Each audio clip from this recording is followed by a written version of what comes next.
Good afternoon, everyone. How are you guys doing? What is going on? Welcome to episode 11 of Merchants of Novigrad, a bi-weekly podcast where we discuss everything Gwent. Today with me are my two trusty co-hosts, Baby Joseph, commonly known as BJ, and Ville, who is apparently not lost.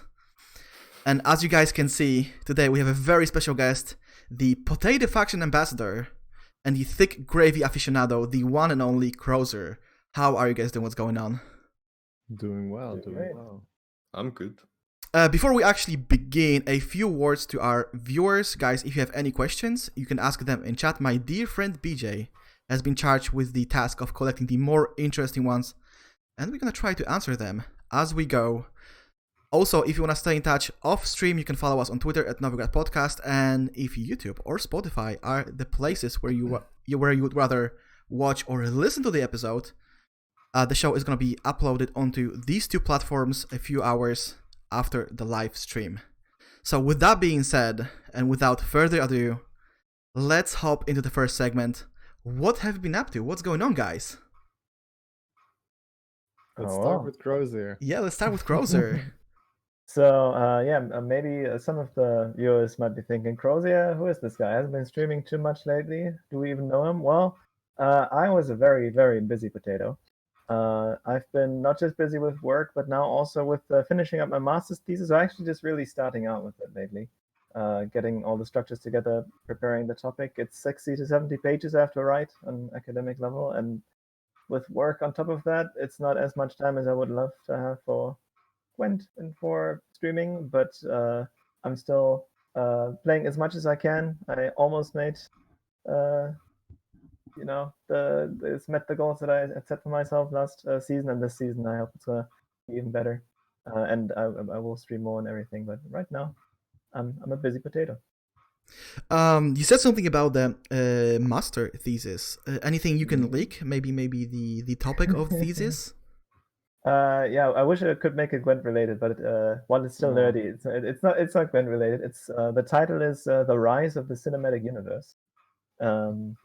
It's flashy on purpose because it is about all this Marvel, Disney stuff, but also about serialization of fictional worlds in general, and not just serialization, but like the excessive serialization that you have. Not just a trilogy anymore of like Star Wars, but now they announced that they want to make a Star Wars cinematic universe as well, similar to Marvel, and everything has 7 TV shows attached to it, and in this thesis I explain why that is the case and how we got there and what was different before, what has changed. Lots of things to talk about.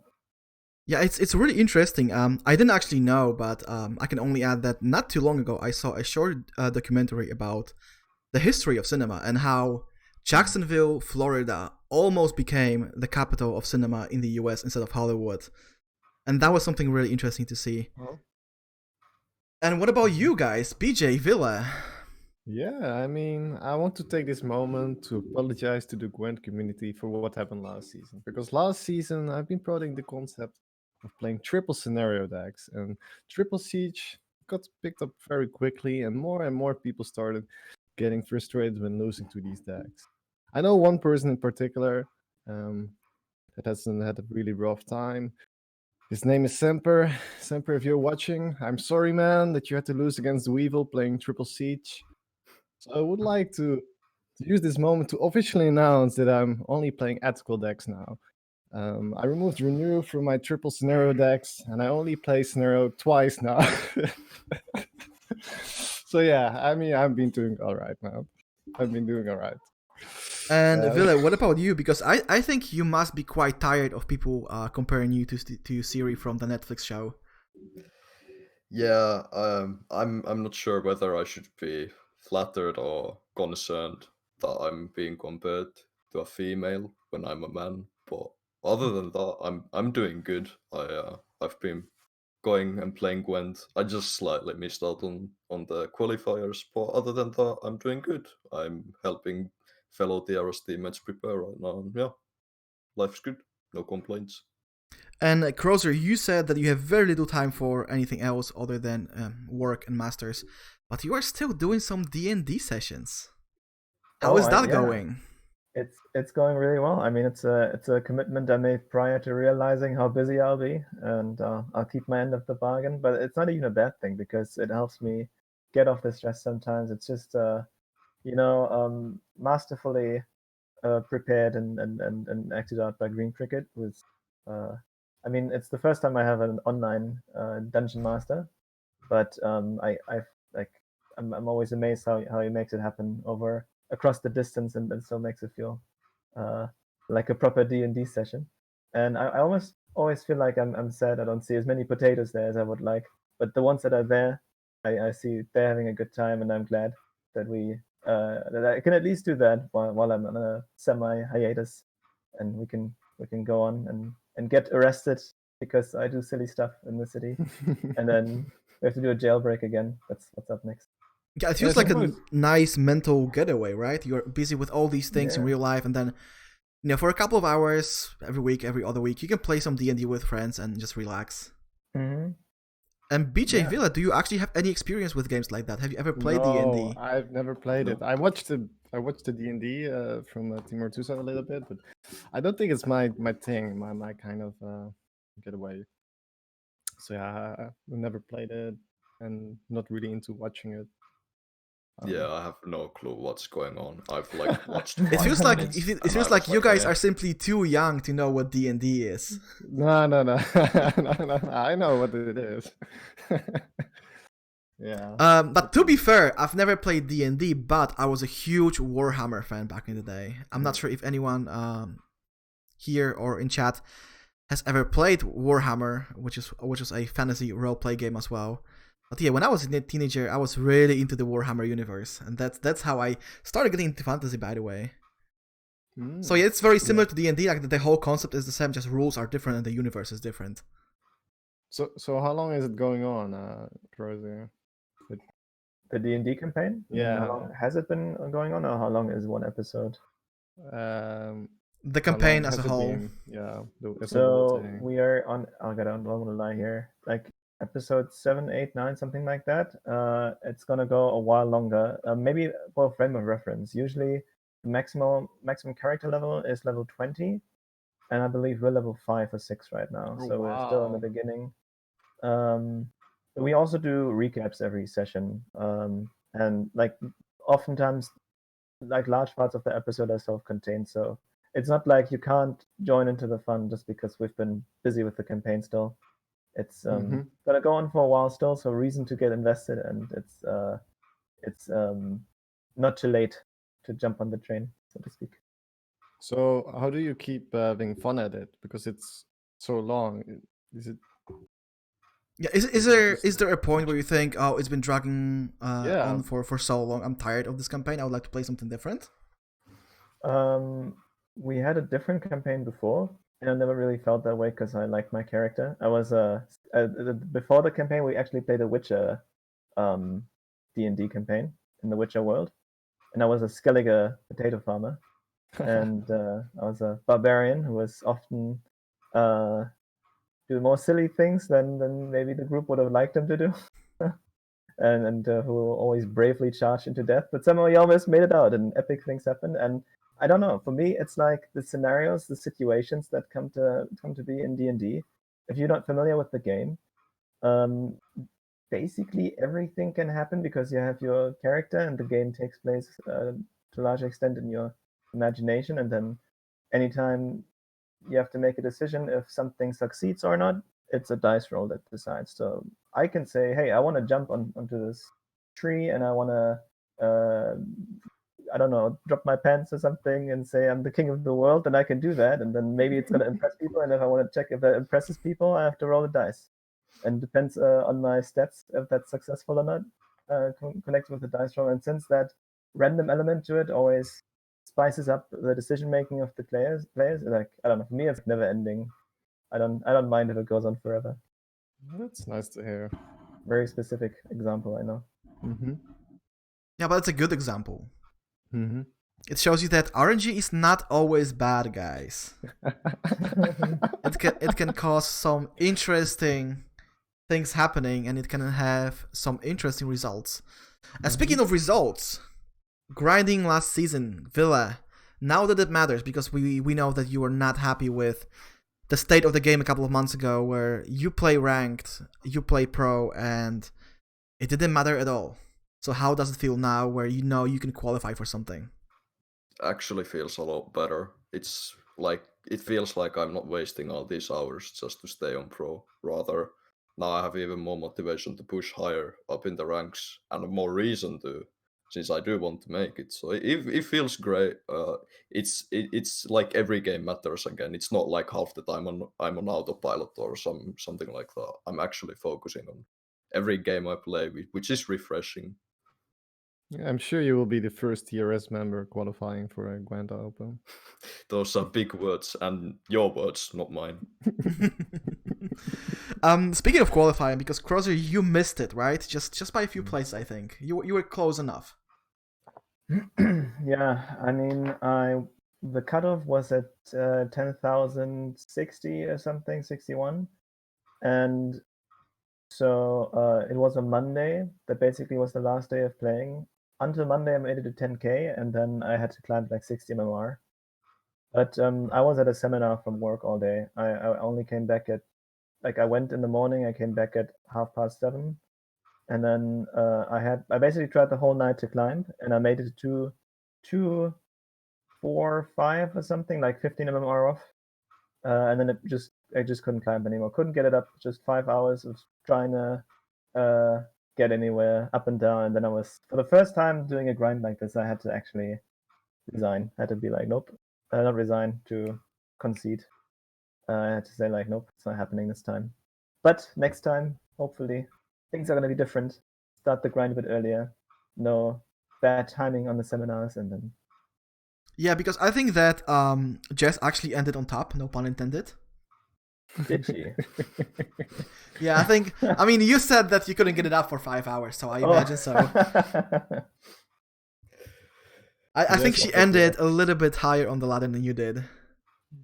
That's so good. I think she could answer. I don't I'm not watching chat. It's already complicated enough. Chat. She's laughing. She's laughing. That's she wants this to be the reality. I think we are gonna follow up on this topic next episode. No leaks, by the way. But is it actually a race between you two? Because you are both very competitively oriented. Is it like every month where you think, okay, I want to be on a higher position on the ladder than she is? I mean, funnily enough, the game still thinks I'm African. Not sure if anyone knows this, but when I got into Pro Ladder, I was in Namibia at the time. So on playgwent.com, I've got the Namibian flag next to my account. And that also means that the game always puts me into the African ranking leaderboard. And so I can always compare. Am I number 1, 2, 3, 4, 5 Africa? And of course, Jess also tries to get that high. It's not really super like mad competitive. It's reason to like tease each other though sometimes towards the end of the season. So it's not as competitive as the race between Lionheart and Tia Beastie. I mean, that race is already over. Come on. What are we even talking about, BJ? I mean, was it even a race? It was not. It was a bold promise, bold challenge made by Lionheart that never came anywhere near being true. Yeah. No, but guys, Gwent and the current patch, have you played? I know that BJ has played a little bit on stream, and he already has some nice experience with the 100-point swings. And Villa, Crozyr, have you been playing Gwent recently, the last couple of days? Yeah, I have. I had not yesterday and the day before, but in the early days of the patch, I played around a bit, tried some things out. And so what have you been trying out then? I was trying to make Lippy work because he got a 2-point buff. Oh yeah. Not another one. I'm not sure if you watched that episode, Crozyr, but a couple of weeks ago we had Freddy and Panda on the show, and Freddy said that every single patch he hopes that Lippy is gonna be good, and every single patch he's trying to do something with it. I mean, I don't know. he got a 2-point buff. Burner got a 2 provision buff. Morkrock got a provision buff. So I was like, come on, there's like 5 points in there that weren't there before. It's got to be good now. And no, It's don't not try. Kids, don't try it at home. They'll not work. That actually motivates me to try it. Yeah, it's exactly like with that discard talk we had before the show, right? CTPR says we don't want discard to be an actual archetype, maybe a tool, and then people are like, screw this, I'm gonna make a discard deck. You're welcome to try. I think when Lippy was still peak Gwent gameplay, I won one of my highest Skellige scores ever. So, but wow. I'm somewhat of a degenerate myself, so I'm not sure how much I should say here without causing any angry I mean, looks. you're in a safe space here, man, with me. Yeah, But- chat and you guys, you're not gonna judge. Yeah, but aren't you always saying that you are only playing degeneracy to show people how bad it is Of and course. how unethical it is? I think that's the theme of your Yes. stream sometimes. Yes, definitely. It has No, that learning experience. Raising awareness. Yeah, Or- exactly, raising awareness. I mean, it's actually it's actually not even 100% just joking, like not even just excuse, because even though I do kind of secretly enjoy some of this degeneracy, I do wholeheartedly believe if you want to get good against stuff like that, it was the same with when artifacts were all over the place with early homecoming patches. If you want to get good at beating this degeneracy, you should play it yourself for like a couple of games to see where it loses, like when do you lose when you're playing degeneracy, and see what your opponent's doing to beat you. That's what you got to do when you meet them next time. Sometimes unless it's just, do I have the bomb Piva in hand or not, of course, if it's just a like a binary question like that, it's just lame. But if it's really about, how do I beat this no unit deck, then playing it yourself for a while, it's going to show you the way. I mean, that's pretty much if you want to be a pro rank player, you have to play all the factions. Yeah. So the idea behind that is pretty much the same when it comes to that too. Yeah, of course. And you are totally not secretly taking a swing at me. Playing one faction all the time. Yeah, Weissberg always complaining about other factions. Like, how do I beat these decks? Yeah, I probably should have played them, right? Yeah. That would be the way to figure out how to beat them. Yeah, especially. But anyway, guys. Overall opinion on the patch, because we have a lot of things to cover. Oh boy. So let's start with your overall take on how it went down. How many cards got changed? Over 100, I think. I So- didn't even realize. Yeah, it was a pretty sizable patch. I don't know the number. Yeah, I but think I think I saw it on Gwen.1. Like, you have a nice list of everything that got changed, and I think it's over 100 cards. It's impressive, yeah. Yeah. So overall opinion on the patch so far. I mean, Wellborough of the Sea, man. Whew. Ooh, yeah, it is one of the main points today. We have it on our question list. Yeah. But overall, Both fist is there. overall, I think there are some really interesting buffs and some really interesting nerfs. I mean, the rework on Wild Hunt, for example. I don't think it's that great. Yeah. One Really. thing that I did not really understand when it comes to the Wild Hunt cards is they rework them, but I don't really see any synergies. I don't really see the theme being synergized in any way. It's like you have these cards that are reworked now, have different abilities, but they just don't feel like they are part of anything. No, it's just, and then, for example, like Nitro, it just got the old ability from Imlered. Like, come on. I mean, honestly, if you wanna say we rework 2 cards to swap their abilities, we smart. Yeah, Push like the maybe that will keep people quiet for a while, But it's just very disappointing, that kind of rework.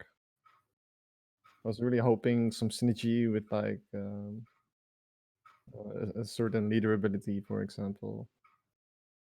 And Crozyr, your take. In very general terms, because we have a very long list of questions Yeah. when we're gonna talk about specific things. Yeah, I'll try to keep it general. I think I didn't mind. I think the only thing I mind right now, like very very much, is the way Skellige has been neglected. But besides that, um, I'm willing to give it a chance. How given, like how it plays out, because I also saw some people thought buffs and nerfs weren't extreme enough, and I always think a few provision changes can do a whole lot already, actually. And the meta has already changed substantially, as far as I can tell, with one big newcomer that we'll talk about later, I assume. Um, I think the other thing that's worrying me, though, are some trends with crazy cards getting changed to less crazy cards, and the rework of Wild Hunt. I would also say something about that later when we get to that topic. Oh yeah, that is also a topic. Like Yeah. I'm not gonna lie, guys. I spent quite a lot of time just getting the questions right because I thought this is the first opportunity on this show where we actually have something to talk about. We always complain about not having enough Gwent-related topics on the show because there is no patch or there's no expansion or things are stale. So this time around, we have a massive patch, things we can discuss. And that feels great. But what I want to ask is, how do you feel about their, and by their, I mean the developers' approach to spread out the expansions even more? Because we already knew that we are not going to get 4 expansions this year, right? And I think Slama said during the stream that the first expansion, even though they have already seen it partially, is delayed by quite a significant margin. Do you think it's the right move to make fewer expansions? I think it's good, yeah. Gives them more time to focus on the other expansions, actually polish them out before releasing them. Also gives them time to focus on the game itself rather than going on a cycle of every 3 months it's an expansion. They don't really have a time to look at the game itself where it is before releasing an expansion. So overall, I think this is very positive. Yeah, I Crozyr, mean, BJ? pretty much agree. Like, I mean, at least they should be able to finish the premiums now before time. But yeah, I think overall it's better because more time to think about certain abilities for cards instead of rushing them, for example. So I think it's a good thing. Like I don't mind really as long as as the game is entertaining for me to play. I don't mind waiting for an expansion a little bit longer. Yeah, they can actually start having a reveal campaign again, which they did not last time. Now they have more time for that as well. So yeah, I think overall it's pretty positive. Yeah, I think I also preferred the reveal campaigns a bit. I mean, as a content creator, it gave me the chance to give some thought to how am I going to present this card and everything and hype people up every day. I like that a bit more, I think, than the surprise thing. In general, I believe that 4 expansions was a bit too much. I can also imagine the workload must have been really, really high on CDPR there, in a way that makes them rush things unnecessarily. And I would just like to see one expansion coming out, just one, where we have all the premiums and everything's fine. And there's always going to be little bugs and imbalances, but just like a slight bit more polished than we are used to. I think I would like to see 3 expansions for this year. Like instead of every 3 months, maybe every 4 months, and that's gonna help already. I think if it's less than that, only every 6 months in an expansion, that I'm not sure if that would be frequent enough to keep people excited. And they would have to make their regular updates interesting, so you don't stop playing halfway through because there's no new stuff to play with. I think that Villa raised a very important point that because we had 4 expansions in a year, they never had the time to look at cards that don't see any play. It was always pumping out new content instead of actually focusing, okay, this is what is in the game right now. How do we make it playable? How do we make people want to play these cards? And I think this patch is probably one of the very few in the last 12 months where we actually see them addressing that issue. Yeah, like in general, they did not do anything. So now it's really nice. They should try to do this like more often, like in between expansions. They should do this like every month, every new season. I mean, they did change their policy on full mill value, so I assume that's one of the reasons, because they don't want to feel bad about changing existing cards, and now they hopefully feel a bit more liberal about what the abilities are, and they are going to help out underused cards a bit, change things around. I think it's a good thing. Yeah, I absolutely don't mind the full mill value not being there anymore. It may be a little bit disappointing for a newer player, but for us, for people who have played this game for so many hours, it's completely fine. Gwent is already quite generous as a game. Yeah, I think also not giving full mill value kind of suggests that we are gonna get a lot of changes in the future. I think this is something they're preparing for by not giving us full mill value. They're telling us like, hey, stuff's gonna change. So I'm excited personally. Though they did say that this is the last of the sizable patches. True. So moving forward, the patches are gonna be smaller. So do we think they're gonna be smaller but filled with major changes? I have no idea. Perhaps. Oh.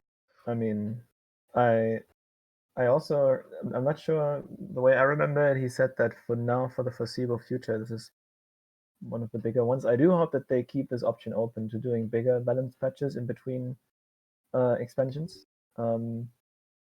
Hopefully, the way I interpret it, maybe he just meant now leading up to the expansion that's going to come out eventually in a few months. It's only going to be minor things. And I also think they were teasing on some other bigger changes to some archetypes. I think we're going to get into that later as well when we talk about the reworks. So yeah, I personally think bigger change and braver, bolder change is not a bad thing. I used to play Dota a lot before I went to Gwent, and they have massive patches. Like this last Gwent patch seems small compared to Dota. I know, I mean, they have Valve as a developer and CDPR as a small indie company. I know we can't really compare here, but it's like what they change sometimes about their game, and then Gwent is really just sweet summer child compared to that. Oh, okay. Yeah, speaking of changes, though, first I want to follow up on what you said, that they hinted that some cards and some archetypes might be changed or added to the game. One example thereof is Crozyr, right? Because we saw the new ability and we thought, this doesn't make any sense. Why is that ability even there? That boosting the agent, and then, wink wink, nudge nudge, Slama said, it's gonna be useful in the future. I mean, that's just an excuse, I feel like putting a boost or like a damage on a card instead of the old ability. That was very simple design, in my opinion. Like, come on, could have thought some more about that. Yeah, we're gonna talk about it more later, I think. But now I want to get into the juicy stuff. The biggest offenders, guys. Do you feel like CDPR acted aggressively enough? Because there was a lot of cards that people thought this should be nuked off the face of the earth. And they changed one provisions. Yeah. And they did not touch scenarios at all, right? I mean, they ditched Flora, but some of them got a slight provision nerf. Maybe a slight provision nerf down. And sorry. Yeah, but that's it, right? They nerfed a couple cards like Morale and like the Cobras by provision, but I don't mind really. I think you can try this first, and if it's not enough, then you can try more drastically to change them. I think we can open with the card that everyone wanted to see changed. And that's Rodea. Do you think that two provisions is enough of a nerf? I mean, I have not seen it that much, to be fair. I think the 2 provision nerf is enough, considering the fact that the decks that Rodea was played in, those leader abilities also got the provision decrease. That impact. If you put all that together, I think that impact's enough to make Rodea tamed in a sense.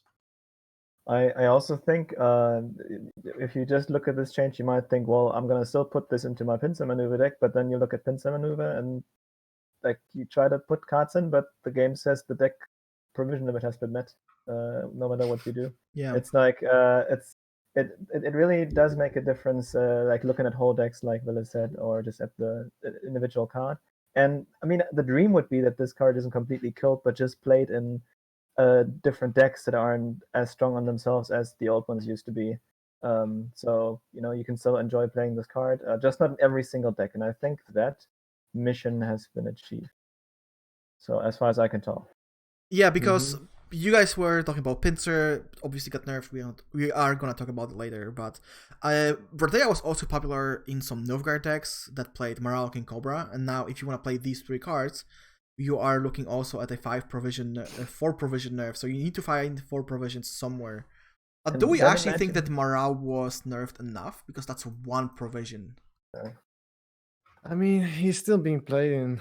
Oh yeah, he is being played. It's not like Verdea that kind of disappeared for a while, and hopefully she's gonna stay in the abyss of cards that are not being played that often. But Morale is still a staple in Novigrad Poison. Yeah, and it's funny, right? Because they made it up. They made Gaunter up to par with Morale. But I think Morale has so much more support to make the most value out of the card compared to Gaunter. Maybe Morale should be in provision wise a little bit higher than Gaunter because it has that kind of support, So I think it's the nerf was not enough in that case.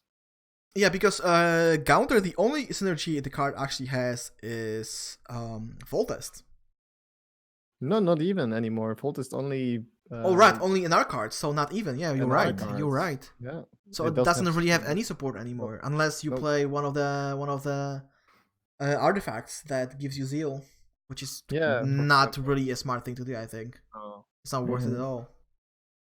Exactly. I think Mara could live with another provision nerf. I think. Yeah, maybe make it 11. 12.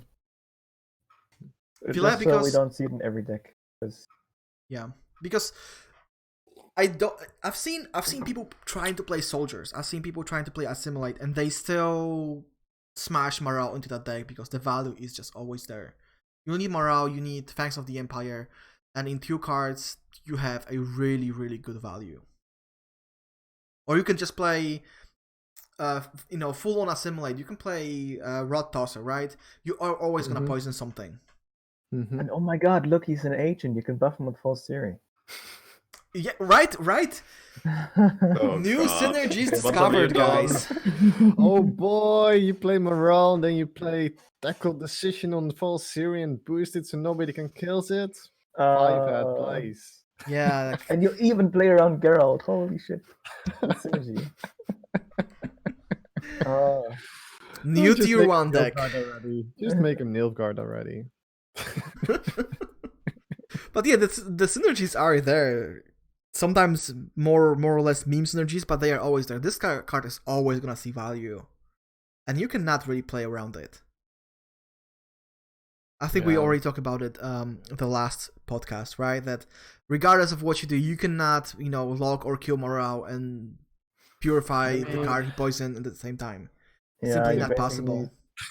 You need a slam down defender, preferably one with many scarabs attached to it, and then you might have a chance. But then, of course, funny thing is, morale decks also like to use Lambert in case someone is naive enough to think scarabs can save him.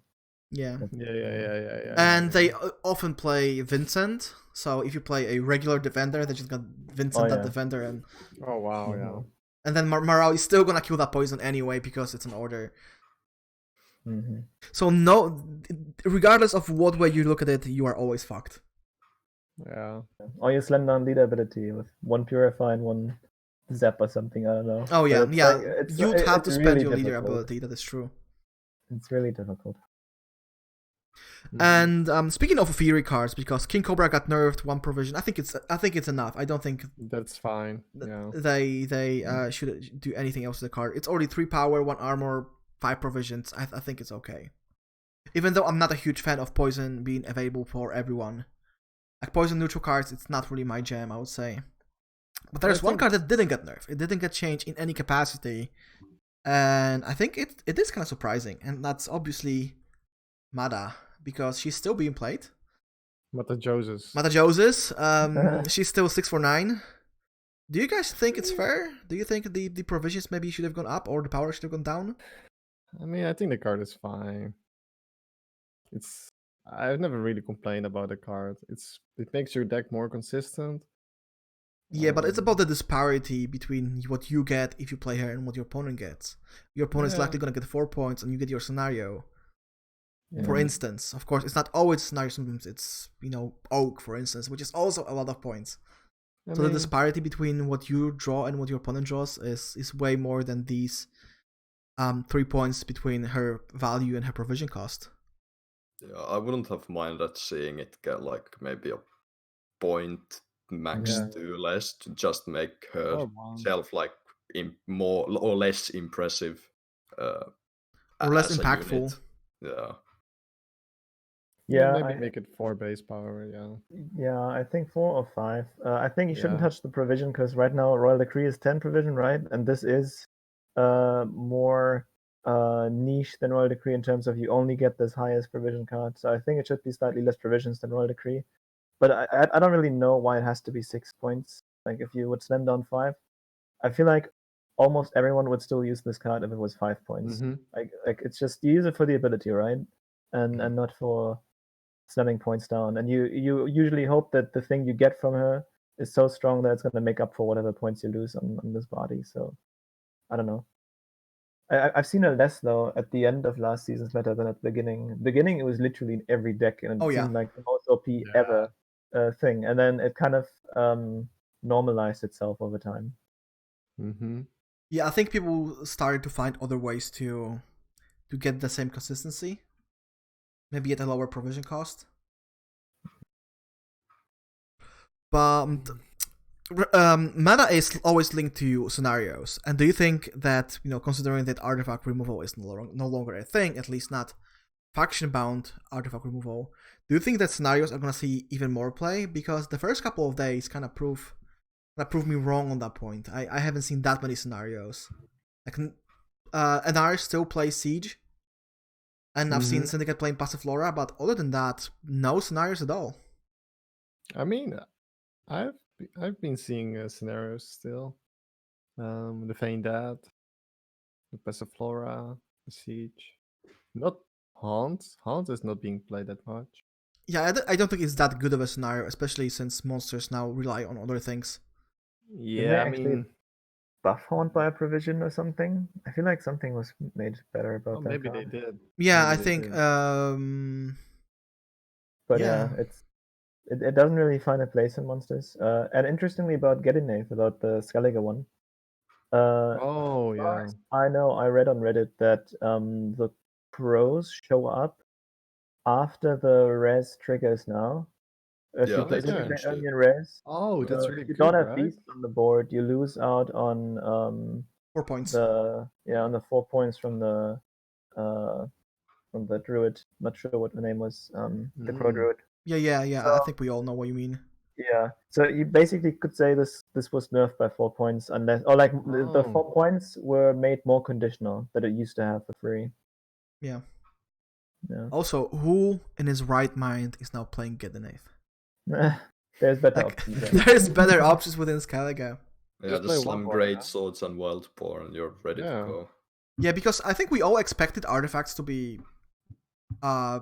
adjusted or reworked to a certain capacity. I remember talking to Crozyr about it before the podcast, and he said, I expect a huge artifact rework patch, and that's not exactly what happened. No, we got a half-assed one. To be honest, that's what I should have said earlier. This is what I don't understand. When they talked about removing artifact removal, and then they go ahead and take out half of it, and I'm not sure if next patch they're gonna take out the other half, and they didn't have time to rework those cards or something. But why do you just make artifact removal worse like this instead of removing it? Like now it's just as binary, but you're forced to run shitty cards like Bompiva or I don't know, Dancing Star or just good old Shoe Pyro. Like, of course, Invocation. Yeah. We have to talk about her. And I think the logic behind leaving her as is was she's not removing anything. She moves a card from place A to B, not to graveyard. She doesn't destroy anything.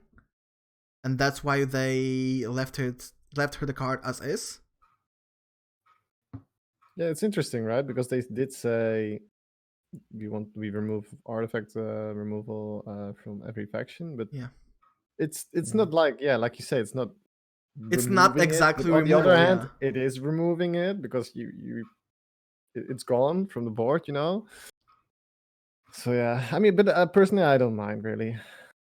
I would be fine with it if scenarios were considered artifacts. That would actually, in my opinion, fix a lot of problems. It would make Caretaker not being able to resurrect them. So if scenarios weren't artifacts, I think this would be fine. But the fact that it effectively just yoinks your artifact, and if you're greedy enough to play a simulate and touches informants, then you effectively get to trigger it yourself, which is, I think, quite a bit unfair. Yeah. Totally not Yeah. looking at me playing Angulem.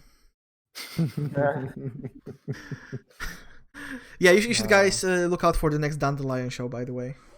Oh yeah, Yeah, I've heard it's gonna be there. that's good, man. I'm curious. Yeah, because that was an amazing play. I should have showed it. I should have showed it here, but yeah, you're gonna see it.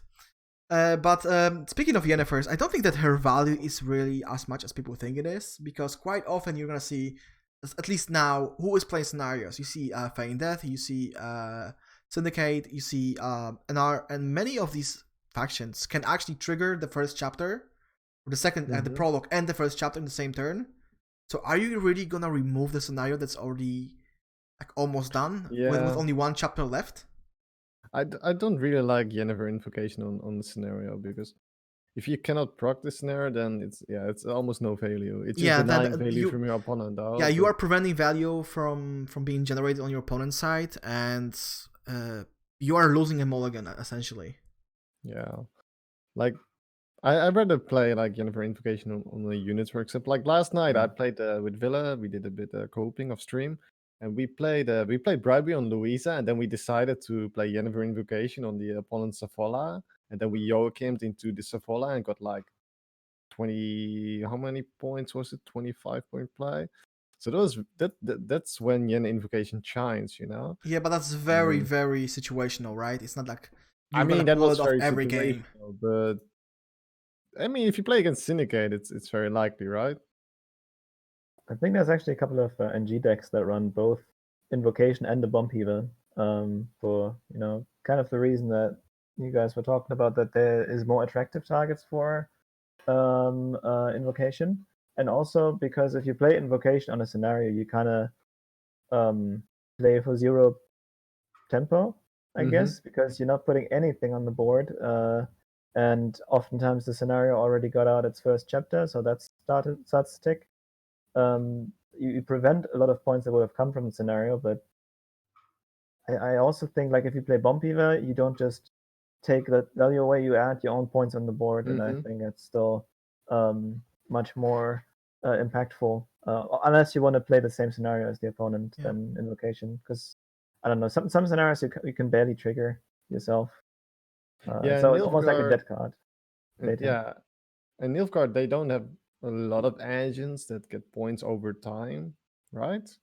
So when you play Yennefer Invocation, then it's just a 0-point play in that case. Yeah, which could lose you the game or the round easily. Yeah, to put it into a specific example, you could look at a matchup against an R, right? You can take the siege of the board with maybe one chapter left, and then you think, okay, I can take Falibor.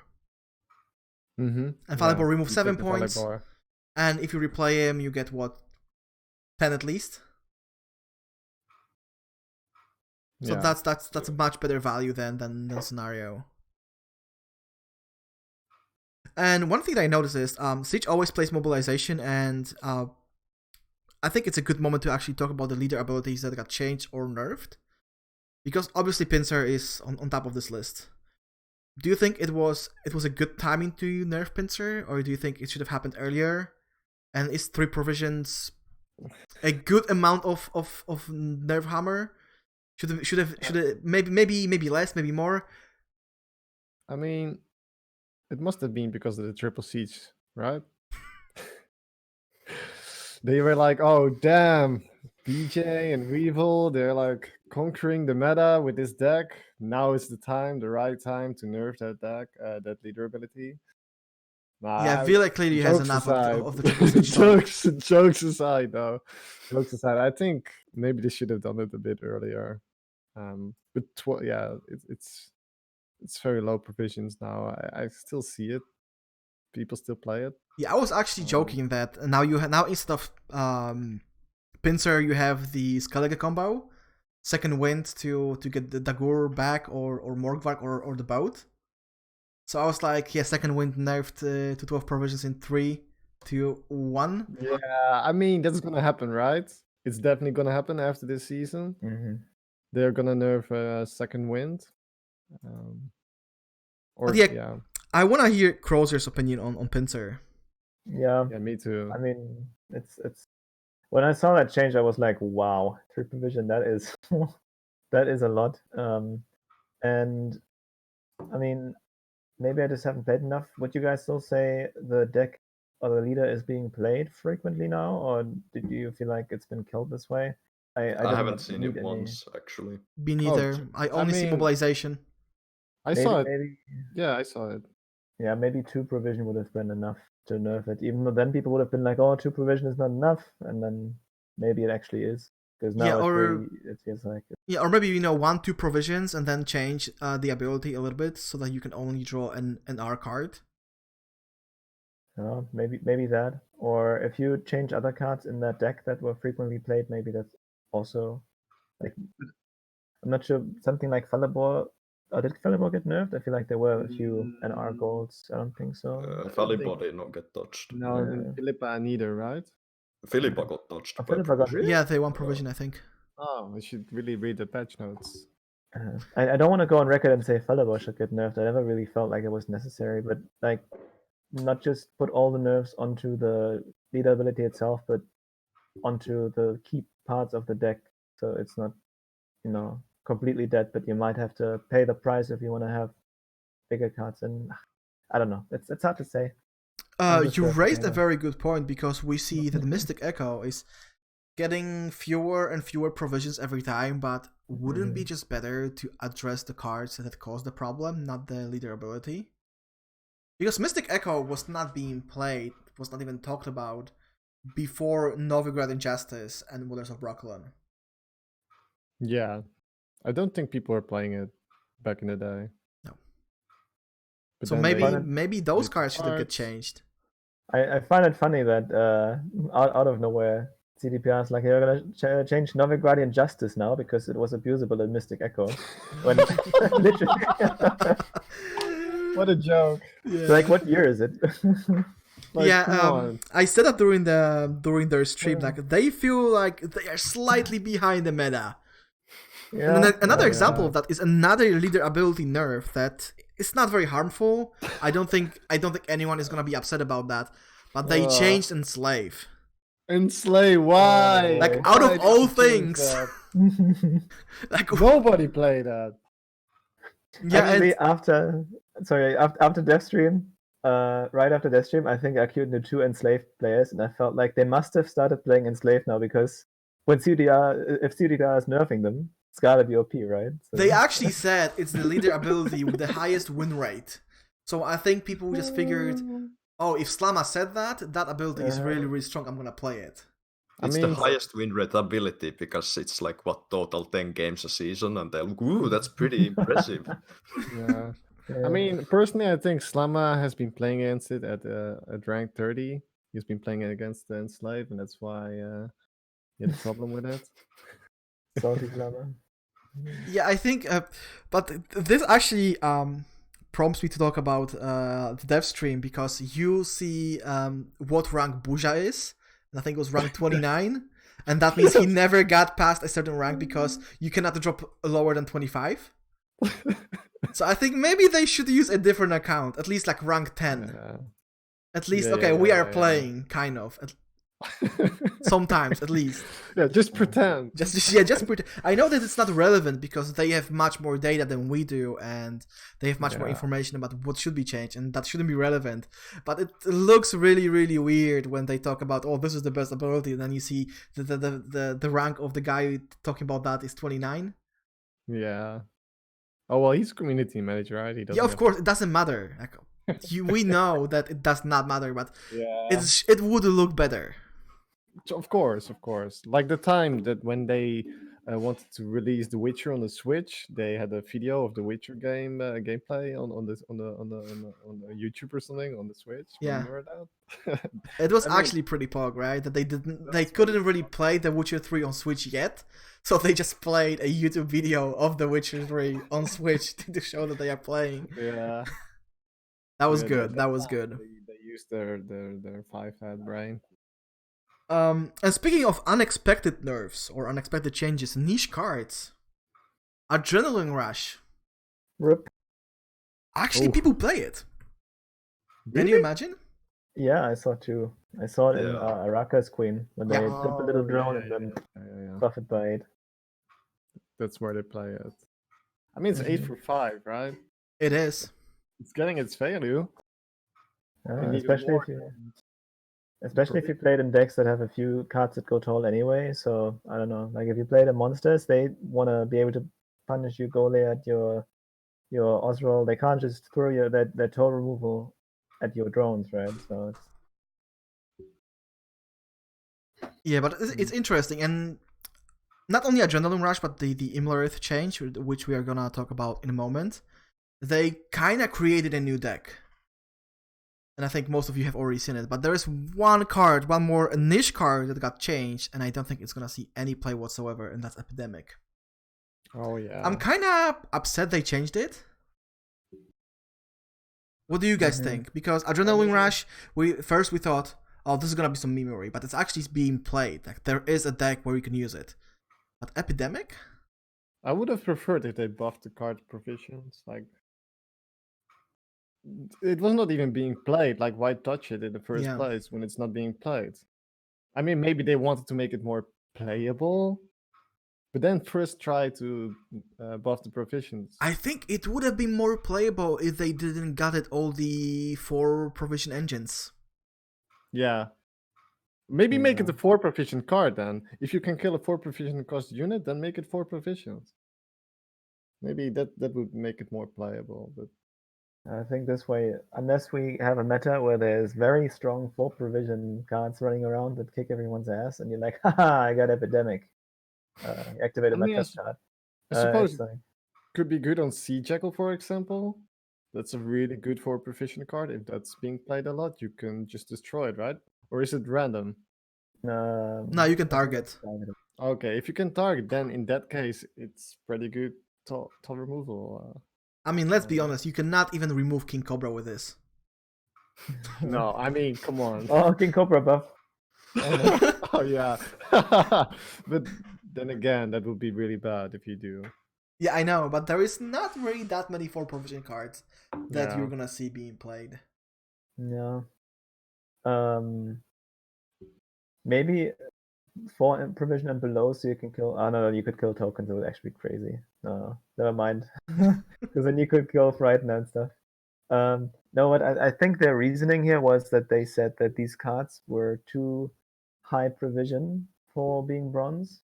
Yeah. I'm not sure if I agree with that sentiment in the first place, but at least that makes me hope that maybe we'll get Epidemic back, like the old effect, a gold card. Oh yeah, I mean that's great. That would be great. Yeah, that's actually one way to think about it. Because they specifically said that a bronze card being 8 provision somewhat defeats the purpose of it being bronze. It's actually a gold with a different frame. Mm-hmm. So yeah, Yeah, now like- that you said it, that maybe they have the intention of bringing the card back as a gold. Mm-hmm. Yeah. They did Like, it if you with. look at- Hmm?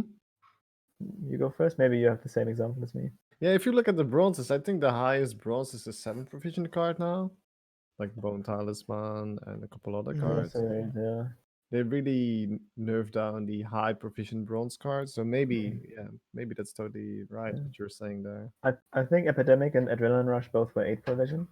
And they did the same with the Skellige Bearmaster. And everyone complained the same, that they were like, oh, you're changing interesting abilities and make boring abilities out of them.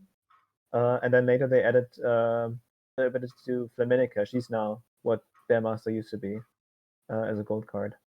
Yeah. So at the same time, people say you shouldn't do this because the bronze cards aren't devalued that way. Back in the day, you could almost say they were the core of your deck, and they determined, or they could be very influential in what your overall game plan is. And the less powerful, impactful you make them, the more you just rely on this gold core and drawing all of your gold cards, and it becomes less synergistic in that way. So I personally never minded the tall or the big provision bronze cards and having them be impactful like that. And I fondly still remember epidemicing people with a degenerate deck like 2 seasons ago. Yeah, I think that's the trend, and I hope at least that some of these abilities that were lost come back in at least in gold cards then. Yeah, I believe Potion Mod is crying in the corner. Maybe he is. But it's not only Yeah. about the abilities. Like, if you think about things that got somewhat removed from the game, or the art and characters, you think maybe one day they come back. Imler's Sabbath, please. do you hear me? No, Somewhere out there. no. I have the my art, Mandrake the ready art for you, is please. there. Come back. And speaking of Imlerith, Monster reworks. They said they gave boy. Wild Hunt a pass. And yeah, as we talked about it before, it doesn't really feel like the Wild Hunt cards have any internal synergies whatsoever. How do you guys feel about Imlerith being changed and all the other cards? It's so I mean, random. The other only Wild Hunt cards that I can think of have synergy similar, Yeah, right? Like Inland those Trap. are the actual Yeah. only ones that have been like clearly planned. Mhm. The other ones just were made to like work with the dominance gameplay of monsters for now at least. So Yeah. So when the first time I saw Emirate, right, I was like, oh, it's an allied unit's power to 7. So maybe it means you give strength into the card, but it's It's boost. just boost. Yeah, So good that's luck. why I think the card is trash design. Yeah, I mean, sometimes with changes like this, I'm not sure if it's an issue of CDPR not understanding what the community actually wants, or if they think that what the community wants isn't good for the game. And that's why they don't do it, because I think clearly most people, when they talk about Wild Hunt rework, they don't just want to have a fleshed out archetype. I can imagine at least some people are still quite nostalgic about the synergy with Frost, and they would see like something going into that direction. And then like, I'm not sure if CDPR thought that the changes they did would please the community that want reworks. Like, if they neglected what if they just didn't understand what people actually wanted, or if it's them saying maybe like a Frost archetype is bad for the game, they don't want it. And I mean, here they were trying to push for dominance, even though you could argue that these cards still don't synergize enough with each other to make a proper deck out of them. I mean, it is fair to say they gave them a common theme with dominance here. I think almost all of them have like this dominance aspect. And I could see if they would add in a new expansion like a Wild Hunt focused monster expansion, then and then give them a lot of dominance related features that actually synergize with the existing cards now, then maybe that would make people happy. I think it would make me happy, but I don't know. Yeah. Yeah, because the way Imlerith is being played right now, because it is being played, we cannot underestimate that, is it boosts either the fruit or a rat. Yeah, like a drone, right? Yeah. Ruckus drone. Which is, if you think about it, it's actually quite hilarious. This big, bad Wild Hunt guy just walking over to a rat. Boop, you're 7 now. Yeah, it's just I really don't like it. Like, I'm not gonna play it. And what do you think about Nithro by basically being the old Imlerith? Yeah, I mean, that's stupid. Like, come on, at least think about it, right? At least think about what you want to do with it. Nobody played it anyway, but then they say like we want every faction to have this kind of ability. Yeah, it's the pinging guy of monsters. Makes sense, but then again, nobody plays those cards, so maybe instead of thinking that you should have a card like this in every faction, you should just get rid of all those cards and change all their abilities. I don't know. Yeah, maybe, but it's actually a long-standing feature of CDPR, just giving one's ability card a card's ability to another card. For example, if you look at Skellige, Greatsword are the old Axemen, and Savage Bear is the and the Anchorate Longship is the old Savage Bear. Yeah, people. Yeah, Cards like to take up new jobs once in a while. So Greatswords didn't just want to stay Greatswords. They looked at X-Men and they were like, "This is my life now." and I don't know. I didn't even.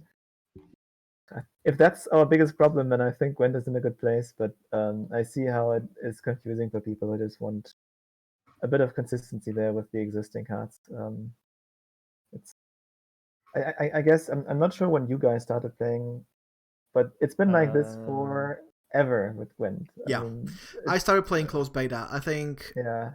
March, April 2017, like the last month too of closed beta. Yeah, I started before midwinter. No.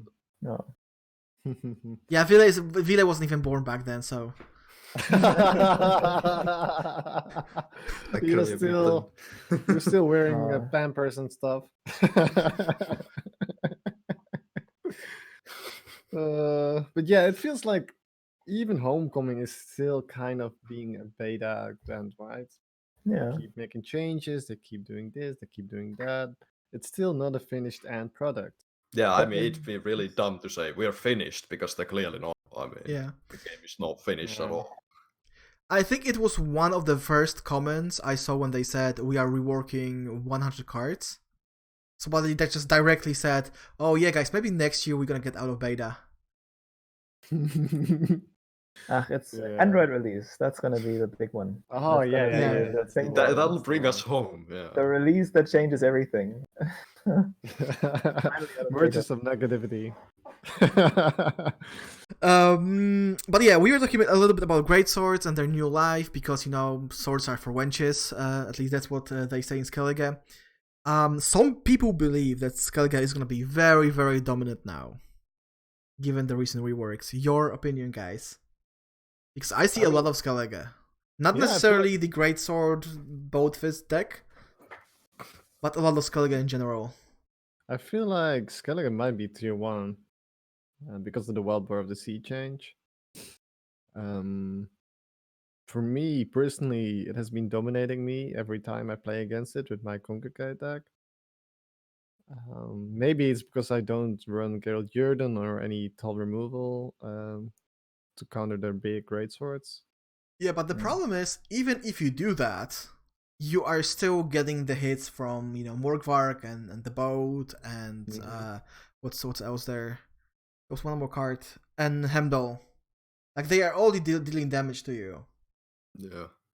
Like I think the problem is that as soon as someone figures out an effective way to deal with greatswords and dagger, doesn't matter because then the other person figures out a way to just use those cards without greatsword and make them viable without going tall necessarily and going very mid-range and destroying your opponent's board just casually. So yeah, I think Skellige is gonna be pretty strong going forward. Yeah.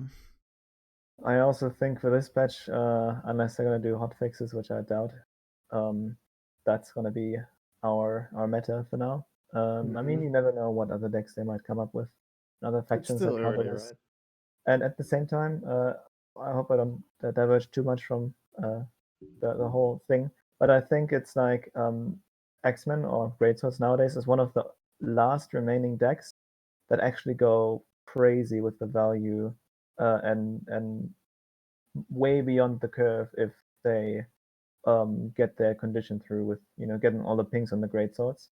I always like to think back in beta we had more decks like this, like Neckers that went crazy with like 20-30 point Neckers that kept slamming on the board, and of course X-Men were also insane. In terms of just the amount of points that you win by if you don't get answered is like ridiculous. Yeah. Sometimes, and that's I think something we either have to say if you want to make it in line with everything else, you'd have to put a limit here somewhere again, or maybe you say you want this craziness in your game, which I'm actually kind of more in favor of, but that requires more effort and change to happen so that other decks could keep up with great swords, and then you alienate people who don't like these kinds of crazy swings. It's a kind of a difficult topic, I think. Yeah, because it's not really about great swords growing that big. The problem is that you have cards like Hemdo, cards like Wildboar, Morgvark, that create that value in one turn. It's not like, okay, it's a DOT, it's damage over time, you have so many turns, you can think about how you want to deal with it, or maybe clear an effect, get rid of great swords, whatever, you have time. In this case, this could be their finisher. Just resurrect greatsword, play Morgvark, win.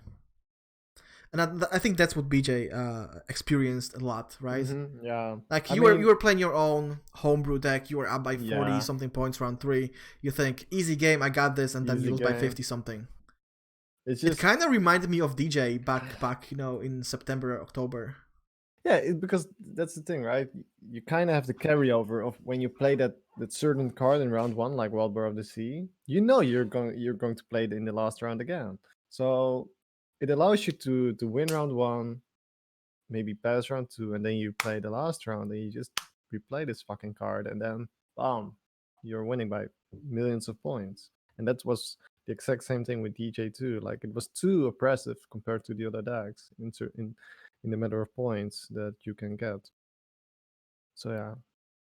Yeah, the problem is really that you can replay it, right? That abilities like Second Wind exist. Mm-hmm. And even without Second Wind, you can still play, was it? The flurry ability? Yeah, the Fury, yeah. Pings 8 times? Mm-hmm. I mean, exactly. Oh, you mean the flurry one? Oh, yeah. I mean, yeah, okay. So you can play that ability with the great swords. It's great, but most people play Fury instead the of patch-sided Fury. Yeah. You can still play the Wildboar in that case. So it's still strong, even without the resurrection. But the resurrection allows you to win round 1 easier, I think. Yeah, but don't you guys think it's a theme of sorts? Like, we are getting those crazy deploy cards? Because first it was the Great Oak, then we had Falibor, Philippa, now it's Wildboar of the Sea. Like, everyone's saying, oh, but these factions need a finisher. But then if you look at potentially Skellige, well, they have 3 finishers because they have Morgvark, Hemdo, and the boat. Yeah, okay, but Hemdall is being maybe played a little bit more than before, but the thing is, if you compare those finishers with each other, then Wildboar of the Sea is like on the top of them, I think. Maybe, it's very easy to meet the conditions, right? Yeah, especially with your opponent being playing a lot of cards in a long round. Wildboar of the Sea is going to get its value. Morgvark, on the other hand, it's still very conditional. Your opponent has to have a unit that has a lot of boost. So in some scenarios, Morgvark is not going to get a lot of value. Maybe it's 6 points. In some other situation, it's like a lot of points. Yeah, it's much less consistent. Most likely a lot of points, since it's very hard to win round 1 against Skellige now. So you most likely lose, and they pass round 2, and then they have a very, very long round, and then they can even push you. All they need is the leader ability and the boat. They just need the cards, right? Like, it's either them 2-0ing you don't have a chance, or it's either them having a long round 3, and then you just lose anyway. So one time I actually managed to win from Skellige with my homebrew, and that was because my opponent played Morgvark, Wildboar of the Sea, Dagger, a great sword, all in round 1, and I was able to go out with a card up. I lost round 1, but that's fine. And then he was only able to replay one of those cards, and then I won. But that's a very unique moment, I think. Yeah, that's not gonna happen ever again. I can assure you. So guys, what do you think? Should cards like that exist in the game, or should the conditions be? Should the conditions require a little bit more effort to pull it off? For Wildboar, yeah, definitely. I think it's way too easy to set up. It doesn't require any setup. You just slam it on the board and get instant value. So would it be better if it was just damage all the enemy units by 1? Because I don't mind having finishers in the game. It's just that it's both, right? It damages all damaged units and then it damages all units. If it was only damage all enemy units by 1, if that was As the only long ability, as second wind exists, I think it'd still be really, really strong. perhaps, yeah. Because it all happens in one turn. Crozyr, your take on that. Yeah, You are the Skellige mastermind here. When I started playing, I also incorporated Wild Boar of the Sea, and I never took it out again this season. I think it's as you say, it's going beyond the curve too easily. So the thing is, though, call me naive. I always like to live in this world where we have strong finishes like this, but the game is still balanced and fun. Because maybe not this strong, like Wild Boar of the Sea with the stats connected to it, but I like personally just when I play the excitement of having these big impactful plays. When we just talk about the nature of finishes, but usually, as you say, you want them to be more difficult to set up, and beyond the condition, it's also the price tag on it. And I think in this case, for what it does, Wild Boar is just too cheap as well. And I'm not sure. I think I would rather keep it strong, but make it more expensive, or not sure. I don't really want to say nerf the power on it, because then it can be such a brick in some situations, which also feels bad and feels binary. Either get it off or don't. It's like this idea that you don't want to make it too binary by saying useless card, if completely useless if you don't get the setup right, but also don't want to be too rewarding for lazy play, not even setting it up remotely, still winning the game by 20 points because haha, I got Wild Boar. No, it's not an easy thing to fix, I think, but I mean, something has to change about the card. Exactly, right? Because if you give it order, I don't think anyone is going to play it, because Yeah. nobody plays Yeah, I Fetch, think for example. Alice suggested just give it order, and yeah, that would absolutely Yeah. kill the card. Exactly. So you have to do something else with it. And I think it's just the ability is too strong. So yeah, I think maybe not as a hotfix, but next month, Wild Boar, probably a small provision change, and second wind nerf to the ground. Because it was second wind was like, at least compared to other Skellige abilities, was already strong because they could play the whole scenario in one turn. Yeah. Yeah. Do we still think scenarios should get a cooldown, like only one chapter per turn? Because I saw on Twitter when the last patch, when the days were leading to the dev stream, days leading up to that, people were saying, yeah, give cooldown to scenario, don't make it triggerable in one round, and then maybe remove artifact removal completely. But if you think about that, right? All cards that got a cooldown, they're not even being played, right? I cannot remember. Like Spear, it's not being played. Wyvern Shield, it's not being played. Igor, it's not being played. Manga, it's not being played. So I feel like Pavko is being played very occasionally. It is a cooldown, technically. That has a cooldown, though. But that's the only thing I can think of. But the thing is with the Pavko, it's just, yeah, it's a really good engine, really strong engine. But yeah, you are right. I think that if they gave it cooldown, that would be overkill. I still am in favor of what Panda suggested on the show. He said lower their provisions and decrease the power output significantly. So if it gets removed, you don't feel about it. You don't feel bad about it. If you pull it off in one turn, the swing is still manageable. That would probably be the most reasonable way of going about it, I think, yeah. And that would also allow them to make more scenarios. Because you are not going all in on that scenario play. Or you have some scenarios that are cheap, some that are more expensive, and you open yourself up for removal that way. It's a bit riskier.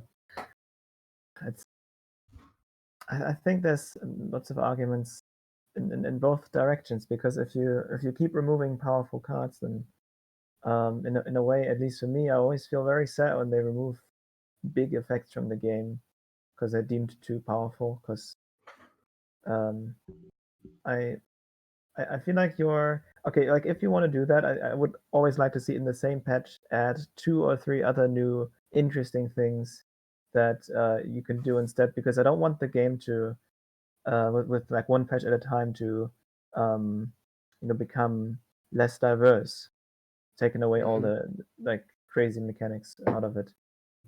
Same like just in vein of what many people complained about with Epidemic and Adrenaline Rush, where they say those abilities were unique and interesting, and now we have generic things instead. Um, if you change things like that, I think at least if you care about this kind of thing, if you want to please your community, you want to add crazy abilities instead. So the game still remains exciting and fun to play, both on like a casual level as well as like the high tier competitive level. Yeah, I feel like the uniqueness of some of the cards, they're disappearing slowly and more, and that's kind of sad, really. Are you saying we are slowly moving back to Homecoming, Yeah, like early Homecoming. where mean, everything or- feels kind of samey and Yeah. I wouldn't say we are very close to getting back there, because as much as people always like to hate on Gwent the buff and damage a card game, I do think they went out of their way to add mechanics to this game that are different from just buffing and damaging, with poison and purify and defender, and I feel like right now there's statuses especially that make the game go beyond that. But changes, let me put it this way, changes like in last patch look like taking a step back into old Homecoming times. Not being there yet, but taking a step into that direction. And yeah, because one of the problems that people sometimes mention is the curve value, right? CDPR clearly had something in mind when they designed Homecoming. There was a very specific curve telling you how strong bronzes should be, how strong 8-9 provision cards should be, and how strong the more expensive cards should be. And I think that with the addition of certain cards, the curve value is all over the place. There's no longer a curve actually. So maybe that's the maybe that's what they have in mind, to just slowly move back, to kind of get back on that curve, to make things more predictable that way. Yeah, because A-Rush was being played with it was not being played as of late, but it has been played with Book of Thousand of Fables. Was its card called? Yeah, the Land of Thousand Fables. Yeah, the Land of Thousand Fables. And then when the opponent passes round 2, you start playing Avalak or something, and then you play the A-Rush on it, and then you got something really strong in the last round, and like Gale for example, and then Yeah, but that was a very, very niche play. very long time. But I think it But simply now bothered them that you have this card that's bronze and that's 8 provisions, and it doesn't fit the curve that they have in mind, so they had to rework it to fit better their idea of the game. And you can see that with what's their face, Slave Infantry. It got nerfed as well. Yeah. It was a very expensive bronze, was 7 provisions. Yeah. Mm. They really want to touch the bigger proficient bronzes, I feel like. Yeah. Which means like I'm slightly afraid Great Swords might be next. There's 6 provision. That's quite close to the high provision limits they want to set themselves. And they are a bronze card right now that I'm sure they consider it problematic, because not just what's happening this patch, but because of the sheer potential of the card in combination with the other things that are in this game. The ceiling, right? The ceiling of Great Swords. Yeah. I feel like that might be the Grim Reaper's next visit, the Great Swords. That might be something that might change. Yeah, because if you look at other engines, it's usually 1, maybe 2 pings per turn, right? And then Great Swords, it's what, 5, 6, 10? Depends. Oh, it's open-ended, right? If Mogwag feels like he's gonna have a field day, then can be I mean, even like the mirror is so silly, right? Because if they have like if you have last say and then you just play Morcrock Greatsword, you get all the buffs back that he got, right? And then on top of Yeah. and it gets on top of you. It's like It's like deploy here. yeah, it's like I don't know. It's in some ways broken, and then I mean one of the reasons also why people like Swim aren't really interested in the game anymore. But I'm not making too much about him right now. But that was, for example, his reason to leave at least. Is that the game is lacking crazy things like that, crazy swings, crazy abilities that like completely turn around the game board state, and it's always a question like, do you want these things to be gone or impossible in the game? Do we want to put a ceiling on everything and make everything balanced that way? You know, in the name of balance, you know, or do you want things to be exciting and crazy and what's the road to go down here, you know, and where's maybe the middle where you can meet for both player types to be happy about your game, you know. It's not an easy thing to answer, I think. I think the crazy things should exist in this game, just should be not this easy to play. That's one thing that I always have in mind. If you design a strong deck, the skill and the knowledge that's required to play that deck should also be very high. Unlike, for example, Harmony last season that requires absolutely no knowledge of the game, no experience, no skill at all. You just play cards and you win. No. You need to play it in a chronological order, you know. Or you need to make sure that you don't play the same tag one after another. Yeah. Kind of like Gurney, right? That was the argument people used when Gurney was popular. It requires skill. You need to remember to play your leader ability. Yeah, before you play another card. If you don't do it, you lose a point. But we actually see some interesting stuff being removed from the game because we had Eldain, right? And it was not a very popular leader. It was a very triggering leader, if you ask me, because I'm not a huge fan of uninteractive gameplay. But it got changed something it got changed to something that's much better, but that's also much more vanilla. How do we feel about that? How do we feel about Deadeye Ambush being just 9 points over 3 bodies? It has synergies, but it also lacks flavor, I think. Traps are a joke now, right? They should be. I mean, it was nice that there was a leader ability that actually supported traps. It was not the greatest ability, I have to agree, but it was nice, right? Now traps are just a joke, in my opinion. But I do like the ability because it has a lot of synergy with the other elf cards from Squirtle. Like Eisengrim, Furnace Seal, Yavin. They are really great cards with this ability. But yeah, traps need some more love, in my opinion. But they clearly said they don't want traps to be an archetype, which is kind of weird because they said exactly the same thing about discard, and they didn't change the discard leader ability. Like they did not follow through on their own promise, I would say. Yeah, they do like to change their minds on things like that. I remember very clearly how they kept trying to push the trap archetype, you know, adding things like this Mantis, or trying to change traps around so that they are more powerful, and then I feel like they just give up on it sometimes. And after like 4 or 5 patches and expansions where they couldn't make it viable, I mean, Eldain has never been viable in the history of Gwent ever, right? It's always been this meme leader. Same as Demovan, to be honest.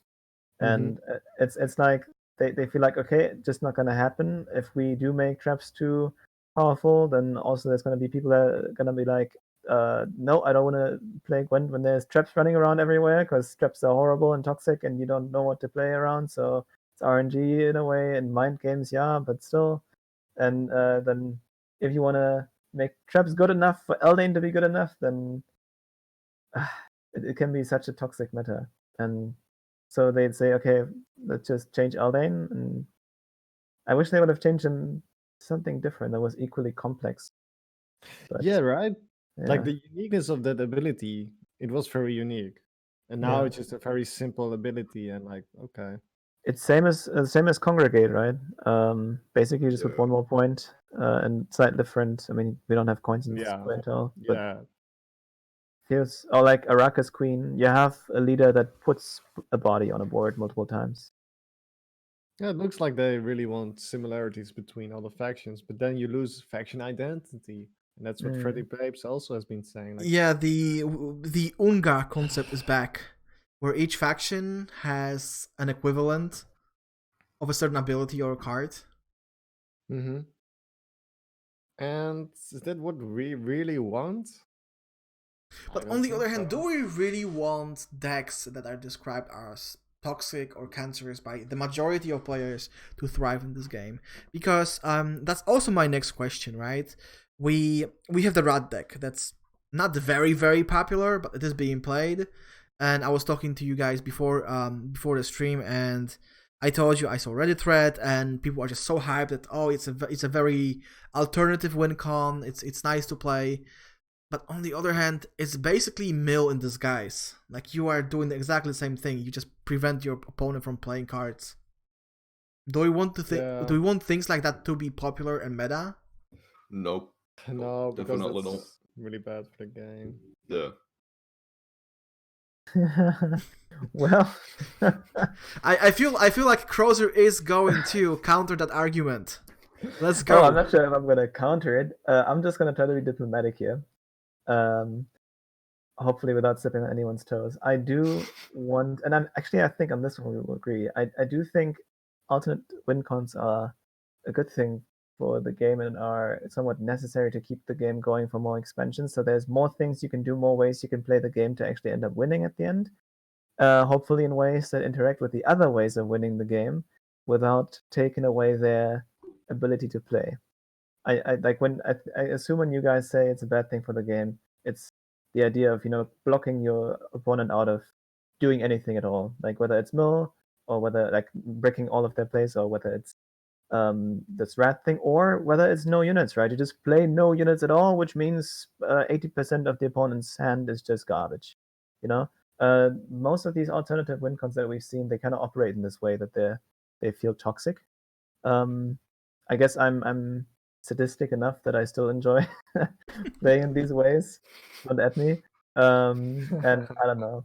It's like I'm like part of me is always sad when you take away these other ways of winning the game. But I completely understand where people are coming from that hate on it and that feel like they can't enjoy the game playing against that kind of stuff. I think mainly the reason is because people are not allowed to play their own strategy from their deck. And I do like that archetypes like mill or this red archetype, it does allow you to think differently. So the game's at least different compared to most of the other games. So it's not, yeah, it really requires you to think about what you're doing there. Like you cannot play an autopilot, for example. Yeah. One good example for this is actually against the red deck. I was playing a Call of Harmony Elf Swarm. So worst case, because you swarm your deck already, your board already, and they just like put 2 reds down and you're done, kind of. And I actually managed to win a game. It won't work now anymore because of another change that they did, where you can't remember your opponent anymore because you don't see names. But I played against this guy, lost against his reds. 3 games later, I played against him again, and I was like, shit, how do I deal with this at all? I tried to win round 1, couldn't win round 1. Oh, wait. Now I sit here, round 3 is going to be a disaster. And then I realized you can trigger the crushing trap on your own row if you trigger it manually. So I actually anticipated, like, looking at the spaces that I had left when he would play his reds. And then in the correct turn, when, like, I stacked 1 row, so all the reds would go in the back row. And then just in the last turn when I could do it, I flipped my trap card, hit my own row, killed all the reds, and then he lost the game because he didn't have any reds anymore. Oh, damn. If things like that happen, it feels really rewarding. And in this case, it allowed me to play my gameplays, my own game plan, like besides this one weird play. So I still felt good about my side of playing my cards. And I just wish we would find alternative win cons somewhere in here, in the potential of new Gwent archetypes and cards and mechanics that allows for both players to still go for a strategy, and maybe someone has to change their strategy substantially to counter this alternative win con. But they can still do something, right? Like they don't just look at garbage in their hand. And I think that's what we would have to try to go for. As difficult as it is to balance something like that or find something like that in the first place.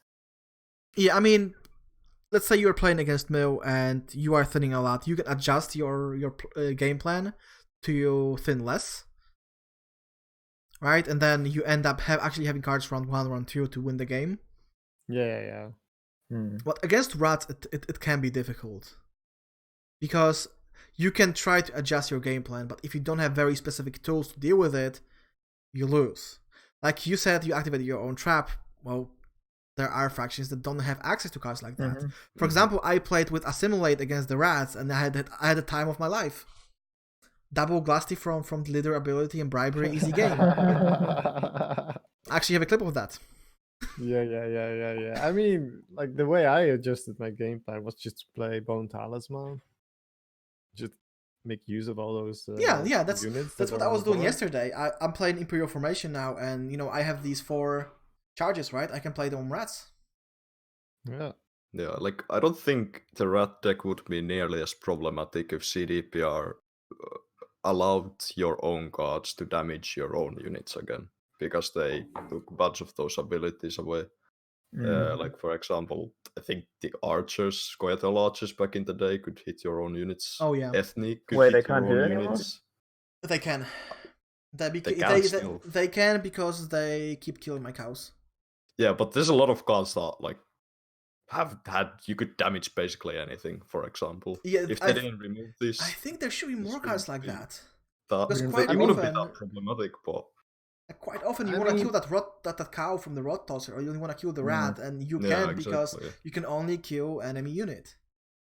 I think around the time when they made many of these changes, that was when there was still the degenerate artifact meta, where people were trying to set up Shiros and Scorches and Epidemics, and then it was deemed to be too strong to change and disalign you or perfectly align your side of the board, so you dodge all those nukes. But that's not really a problem anymore, right? So I think it would be it wouldn't be a bad thing to allow for your units to hit your own target, your own cards again. And some randomly still do. There's like sometimes I wonder why out of all cards does this one have the ability to hit yourself? It's like okay, and then I play with the controller sometimes, so I end up just like if you play with a controller, you just hover over the card that you want to trigger. You press A. Not A. Yeah, it's A on Xbox, right? I'm not a console player, actually. I don't know what buttons are on mine. You press the trigger button, whatever, and then it's automatically choosing the next valid target. And you're like, yeah, I'm just going to use my guy to pew the other side, and then you pew yourself, and you shame concede. Because you just spam the trigger button. Yeah. So what I did once, right, when I was playing Triple Siege. Oh no. And I had Renew, and I had Caretaker, and they removed my artifact. So no, wait. I played Caretaker on the artifact on the scenario. They removed the scenario. Then I replayed the Caretaker with Renew to play another scenario. So in those kind of situations, it's really beneficial to do that. But I feel like they are very inconsistent because some cards can do it and some cards cannot do it. And then some cards like Nanaki, they can target your enemy units, so they can play Igni and such. It's really, strange. Yeah, I what was I going to say? I already forgot, guys. I'm sorry. I'm a terrible host. There was something I wanted to say in regards to what BJ was playing, but I forgot. I honestly forgot. Shame conceit now. Shame end the stream. Oh boy.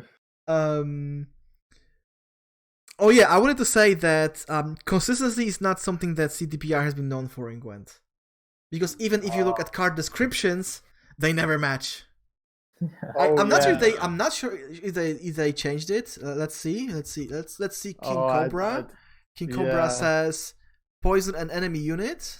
Yeah, I know what you're gonna do. And Fang says give an enemy unit poison. No consistency, guys. I mean, so the Cobra can poison Your own units in that case, or No, it says enemy unit, but the text is not consistent because it's give an enemy unit poison and then poison an enemy unit. yeah. And the Okay. description of the card is not consistent.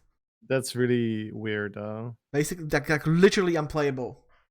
Yeah. I think someone on Reddit pointed out you just need like an intern to go through this just once for the next patch and change all these weird, like super strange and obvious things. I mean, I'm sure people from the community would make a list like this for free, and all you have to do is like maybe double check if it's correct to change. But I guess it's like not on their list of priorities, and then it's just gonna get ignored. I don't know. Yeah, sometimes it feels that way. But actually, to follow up on this, we wanted to invite Ostri from CDPR to be on this show, right? And like they are too busy, it's not possible. But I was always dreaming of asking him that question: were you in charge of the boosts or damages? You don't think he would have gotten salty about it? Yeah, not sure. But to speak about things that are actually nice, Congregate and Firesworn archetype getting some love. BJ has some experience with the deck. I actually like Syndicate being played again. Me too. Like Villa also has been playing Syndicate. He has been playing something differently, but I played the Congregate deck. I've been really enjoying it. Got rank 1 with it. We'll try to get pro rank with it again. It got some love, and it feels very smooth to play that deck, to be fair. The leaderability is way better. Now you get the coin after a charge instead of after you used all the charges. So it really goes in line with the Passiflora, for example, excommunication that you're showing now on the stream. It's more interesting because it's like War Console with small requirement. You have to do it on a Firesworn unit, but you have so many of these Zealots that you can easily do it. So yeah, I've been playing this deck with Sacred Flame. It's been really good. Like it's like a it's like two. I mean, it's kind of like two strategies, right? One strategy is about playing Passiflora and play Blind Eye units with Blind Eye, and then you play the other strategy within the deck is by playing a lot of Zealots and then swarm the board and play Talisman. I actually like how low-key lore-friendly it is, because you might think horse and priests, it doesn't make sense. But actually in the Witcher books it is said that the Church of the Eternal Fire owns number of brothels in Novigrad. Oh, really? Yeah, it is in one of the stories. I think the one with Dudu. So it is actually low-key lore-friendly. That's so cool, actually. But I've always liked the theme of Firesworn.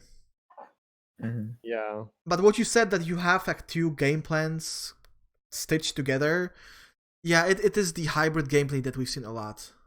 Like, if you look at any given faction, you always see that there is mostly some hybrid going. It's not like you are going all in on that one archetype. You are playing basically two archetypes mixed together. Yeah, I mean, if you go all in on one archetype, in this case, the swarm with the zealots, yeah, I don't think it's good enough. But if you mix it up, you might, you will most likely win more games. But yeah, it's been like that for a very long time. It's either like playing mid-range decks or like hybrid decks. But that's what they said, right? With the Bridges of Ophir expansion, they're going to focus more on the current archetypes, like current abilities. So that's why you see it slowly getting more love by CD Projekt. But it's a good thing, because Syndicate is by default the most difficult faction to play, right? So I don't mind them getting tier 1 decks. Of course, when Bounty was still around, it was a little bit too oppressive. When TJ was around, that was just plain stupid. But other than that, I really like the faction being on top, because it is also the most difficult faction to play. And that's actually my next question. Given the previous meta, right, Harmony tier 1, do you guys think they should have a look at how difficult certain abilities and archetypes are to play? Yeah, I think it's the ideal that we should strive for, that the more difficult archetypes are also the one that are more rewarding on the higher end of the spectrum. I think it shouldn't be so that there are no decks at all that you can play with. I was about to say with a bit of a lower IQ. That's a bit. That you can play without being like super pro at the game and still have some reasonable success. So you don't alienate everyone who is just be a bit more casual. But I think what it used to be in beta was like that things like Novigrad spies were very well regarded because they were skill intensive to play, and then they had very strong output, and just things like Harmony to be completely tier 1 for 8 patches or something, that can get a bit frustrating when you feel like there's players that are less skillful or playing poor, like they play less optimally than you, and then you still get wrecked by 40 points easily. That does feel bad. It does, but back in the beta we had decks like that. The legendary play idiot. Yeah. Or me play bears, me resi bears. Oh. Like often enough those were the Skellige decks that were just very, very easy to play. Now Skoya is the 3 IQ faction. But can you say that Greatsword deck is also that kind of right now? Similar? Yeah. It requires some thinking. But it requires you to place the Greatsword on the right row, I guess. It's still more complicated than Harmony, I would say. Yeah. I mean, that's for sure. I mean, Harmony is just Potter's points, and that's it. Yeah. I mean, here I guess you have to make sure you don't play into the Tor removal or into locks or disables or poisons at the wrong time, so... I guess with decks like this that go tall themselves, or like in this way with individual targets that grow tall, you have to kind of think about your opponent's hand a bit, but it's not the most difficult decks that's ever been out there, sure. Mm-hmm. And that's fine, right? You can have simple-minded decks. Not all decks have to be requiring for you to use your brain that much. The ones that are like the decks that put out the most power, in my opinion, should require you to actually use your brain. It's that Gwent idea Crozyr was also talking about. Yeah. Like, BJ, the decks you're talking about should exist, but they shouldn't be as powerful as they sometimes are. Yeah, okay, fair enough. It's like playing Elder Bear, right? You don't... it's not powerful, but it also requires you to not use your brain. Yeah, shout out to our friend Ace of Plays.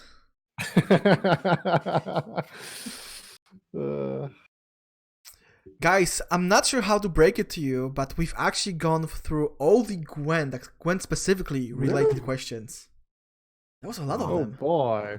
But there's one thing related to Gwent that I want to talk about, and we talked a lot about beta and how things change. Crozyr mentioned Spice, which is something I always dream of, Spice being back on the menu. Gwent up suspending all activity. Isn't it like the last step of the beta? Isn't it like the nail to the coffin? Mm-hmm. It's the final goodbye. F in the chat. That was. I still remember putting up Gwent up every time I opened beta version of Gwent. Oh yeah. Do you guys remember? I actually watched the first ever episode of Dandelion Show, and in that episode, Flake was featured when he wanted to move the deck list from Gwent up, and he passed instead. Do you remember those fuck-ups? Oh boy. No, I don't. I don't remember, but that's hilarious.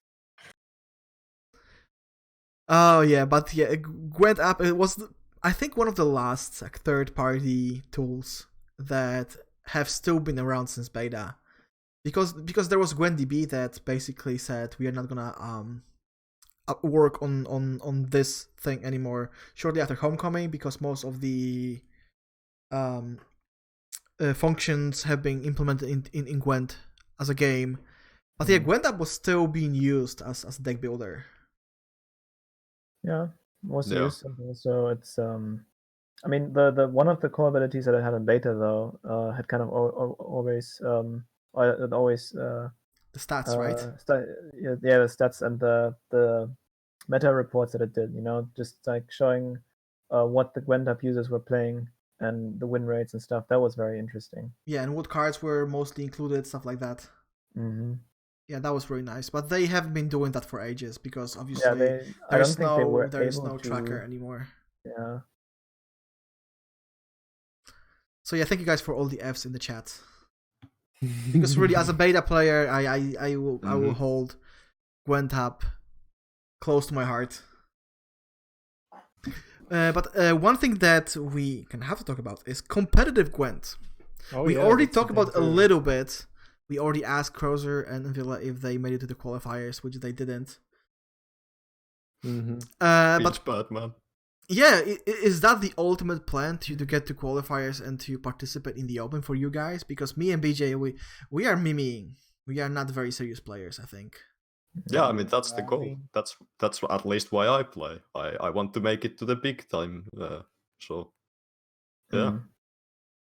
Yeah, I think for a long time when I started out playing, I would have never dreamed of ever making it to a place like this. Now that I have played for such a long time, and also during the competitive off season, I also played in some tournaments for the Italy thing, and I almost made it. I won one of those qualifying tournaments. I scored second. Like I feel like I've been through a qualifier like this now, at least through the technicality of it, or like through the structure of it once.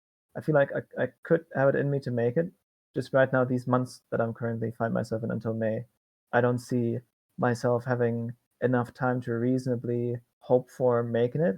That being said, there is a chance, a likelihood that when I finish my studies and I start doing my teacher's job, because I'm becoming a teacher at a public school in Germany, I might have to stop streaming completely, like because of reasons of the law, because I'll become like a state official, and I'm not sure if I'm allowed to show myself in a public space like this when I'm supposed to be teaching kids at high school and like set an example. Like there's like some weird laws where it might be monk-ass, and also I'm not sure how time is going to look then. So for me right now, what I'm thinking is, what would really wrap things up for me and my time that I was able to spend with Gwent is if somehow at some point during this season 2 I would qualify for one of these tournaments, and then I could like find some closure for my whole Gwent career, that I could see at least I've made it there once, you know. Towards the end of the year, I would really try hard. Like starting May, basically, I would really try hard and try to get there at least once or get close. That's what my ambitions would be. I mean, that's a really interesting point that you're making. That is actually sad to hear that you are likely not allowed to stream as a teacher, because a friend of us, What's Up Woody, a fellow streamer, is also a teacher and in the UK, and it doesn't prevent him from streaming at all. Yeah, it depends on your position. If I'm just working there on a normal basis, I think they can't ban me. There's the story. Don't want to go overboard too much here, but there was another teacher who was doing his practical teacher's training. There's like this practical part after university that you do at school to finalize your full teacher's training. And while he was doing that, he was also streaming, and I think he was playing Counter-Strike, and he used like typical gamer vernacular. He wasn't homophobic, he wasn't like racist or something. He just said like, "Oh yeah, I'm gonna make you my bitch" or something, like typical gamer talk. And then students of his saw that, and they didn't like him, so they reported him to the headmaster, and the headmaster reported him to the Ministry of Culture and Education, and then they were like, "Nope, you can't do that, as you know, you're supposed to be a role model. Your teacher's career is hereby terminated." And that's like, thinking about this myself. I mean, I like to think I'm not that toxic of a person. Like I think I could avoid a situation like this, but what if it does happen and I ruin my entire career that way because of something like that? You know, that would be very monk-esque. So I'm not saying there is a certainty that I will have to stop, but there is a chance I might have to stop, and I would kind of like to finish strong and go out with a bang in the Gwent community, and not just dwindle away. Well, at least you have a goal to strive towards to, right? Like you have something to go for. It's not like, oh, I have all this time in the world to do it. There is actually some sort of a deadline, which probably can motivate you even more to reach that goal, right? Yeah. Yeah, but assume it is very time consuming, right? Mm-hmm. And you mentioned like with your thesis and stuff. Like, I hope you can do it though. Yeah, we'll see. Yeah, I remember being in your chat, in your stream, in your chat for the first time, and it was somewhere in your bio. Like, hopefully, I'll make it to open one time. Mm-hmm. I think it's still there. One day. I do think you have the quality, like the skills to. Yeah, it's to all about go. the time right now. It's all about time. Yeah, that's really it. I think, I mean, some people, like, for example, Colemon is so fucking insane at this game. He just like looks at the ladder and all of a sudden he's already like I don't know, top 10. He plays such few games and he scores so high. If I was gonna do this, I would have to spend. I'm sure he also puts a lot of work into this, by the way. But I feel like compared to some other elite players, I would really have to commit a shit ton of time to this game, understanding the meta and analyzing what decks to play perfectly. And then I think I would have a chance. But that's the time I don't have right now. So right now I'm still trying. I don't want to fall out of it. I'm still playing. I want to stream a bit here and there. But like the big push has to come a bit later. Speaking of players like Colemon and the top of the absolute top, the World Masters have been announced. Yeah. March 14th, 15th. We are still waiting on the lineup. Your take on the announcement. Are you hyped? Because I think that a lot of people are hoping that there's going to be a viewer party. I know that BJ didn't even wait for the announcement. He was like, fuck this, I'm already going to Warsaw. Yeah, I'm like, if they are not going to do it, I will just organize it myself. Everyone is welcome. But we will see what's going to happen. Are you guys hyped? It's also like a part of the beta closure, right? That's something that has dragged on for 2.5 years. The competitive season 1 finally comes to an end. I mean, it's been so long. There had to be an end of it, Yeah, and because it is been such a long time, some people are wondering, are actually all people who should be there, are they gonna be there? Is Life Coach gonna play? Yeah, I'm really wondering. Like, Life Coach has been out of Gwent for a very long time. What has he been doing? I mean, you worked for Riot for a while, right? He didn't work for them. He had something like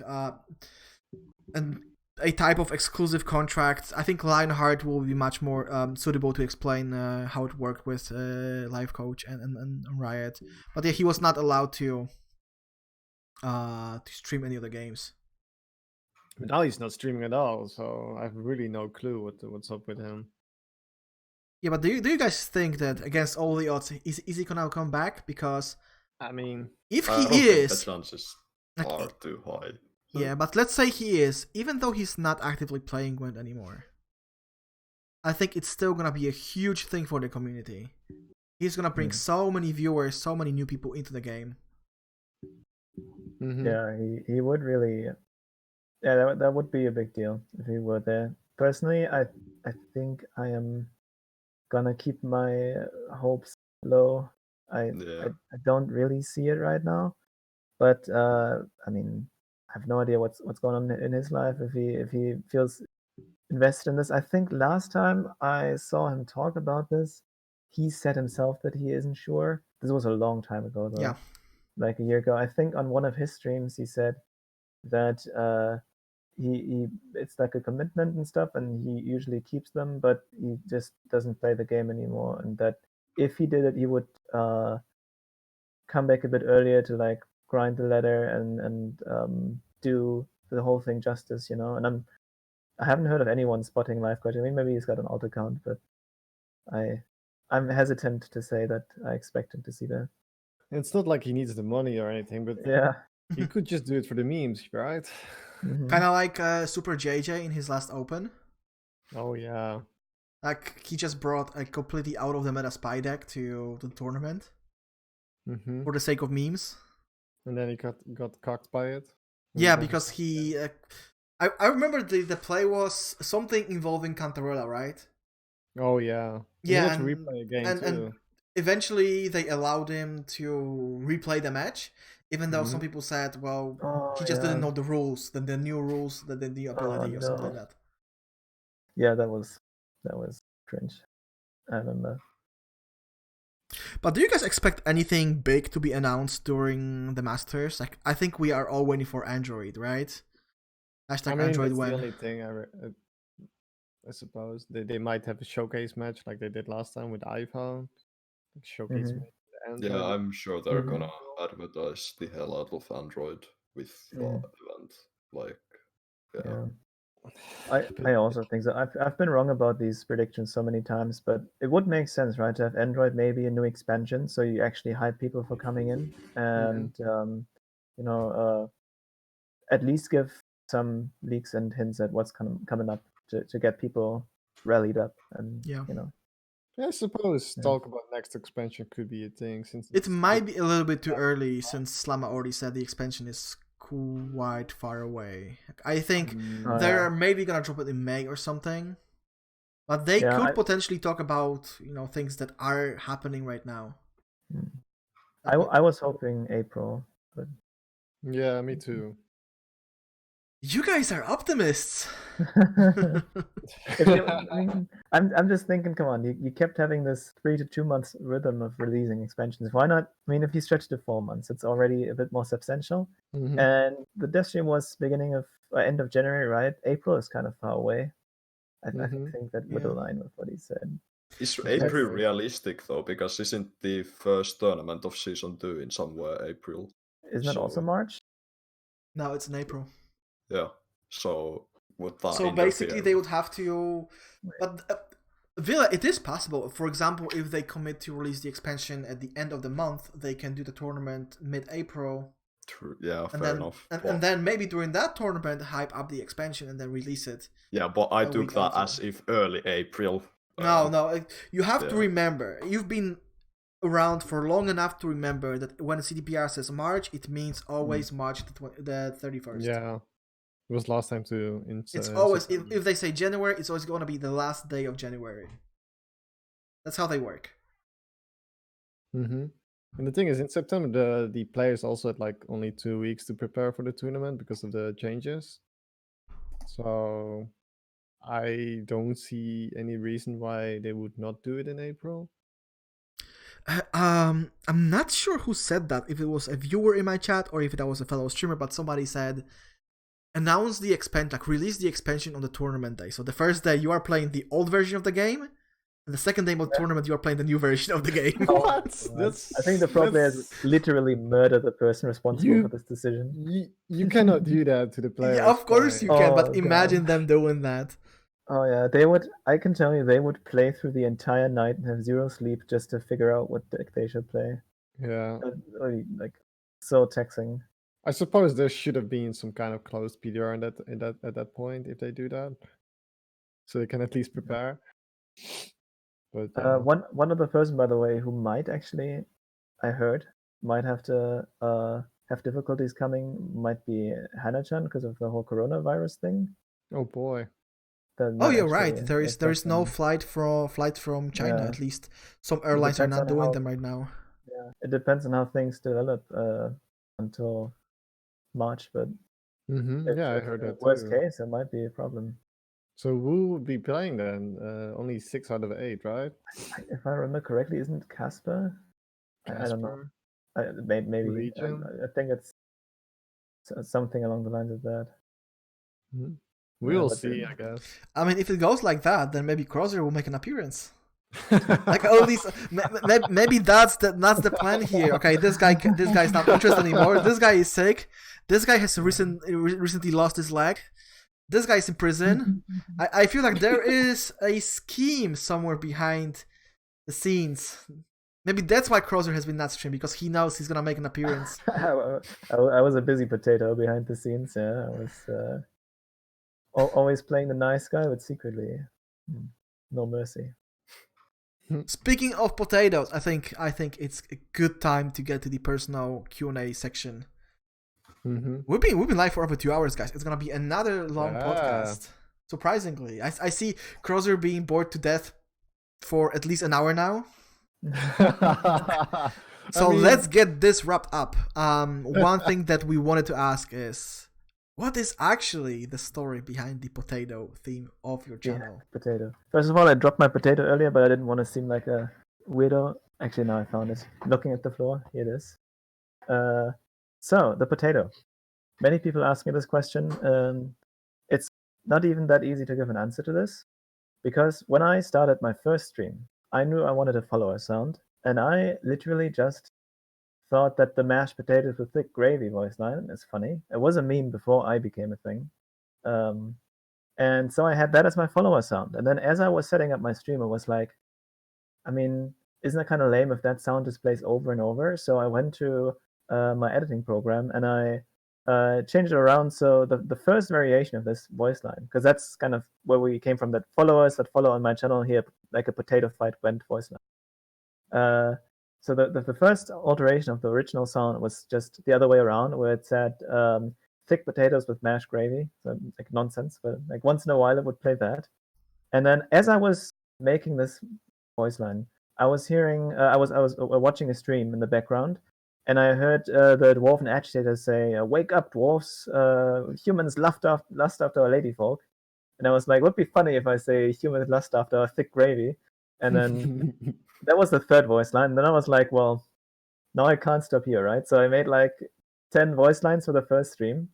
And then I got live and streamed for a while, and all of a sudden King Chess hosted me. And I was completely flabbergasted. I was very nervous early on. I had no idea what was happening. And then people apparently found that funny or cute or whatever, and they kept following. And these potato voice lines kept playing, and people were like, "This is hilarious. This is great." They really liked it back then. And so at some point I was just like, "Welcome to the Potato Club." Like it just happened. Like I didn't think of it about it. It just said, "Welcome to the Potato Club," and then someone was like, "So we're the potatoes now?" And I was like, "Yeah, of course, we're the potatoes." And the rest is history. We got the emote, we got all the potato commands, we got all the potato memes. The potato just, it evolved, it spread. And overall, what I always like to say is that I never chose the potato chose me. That's what happened.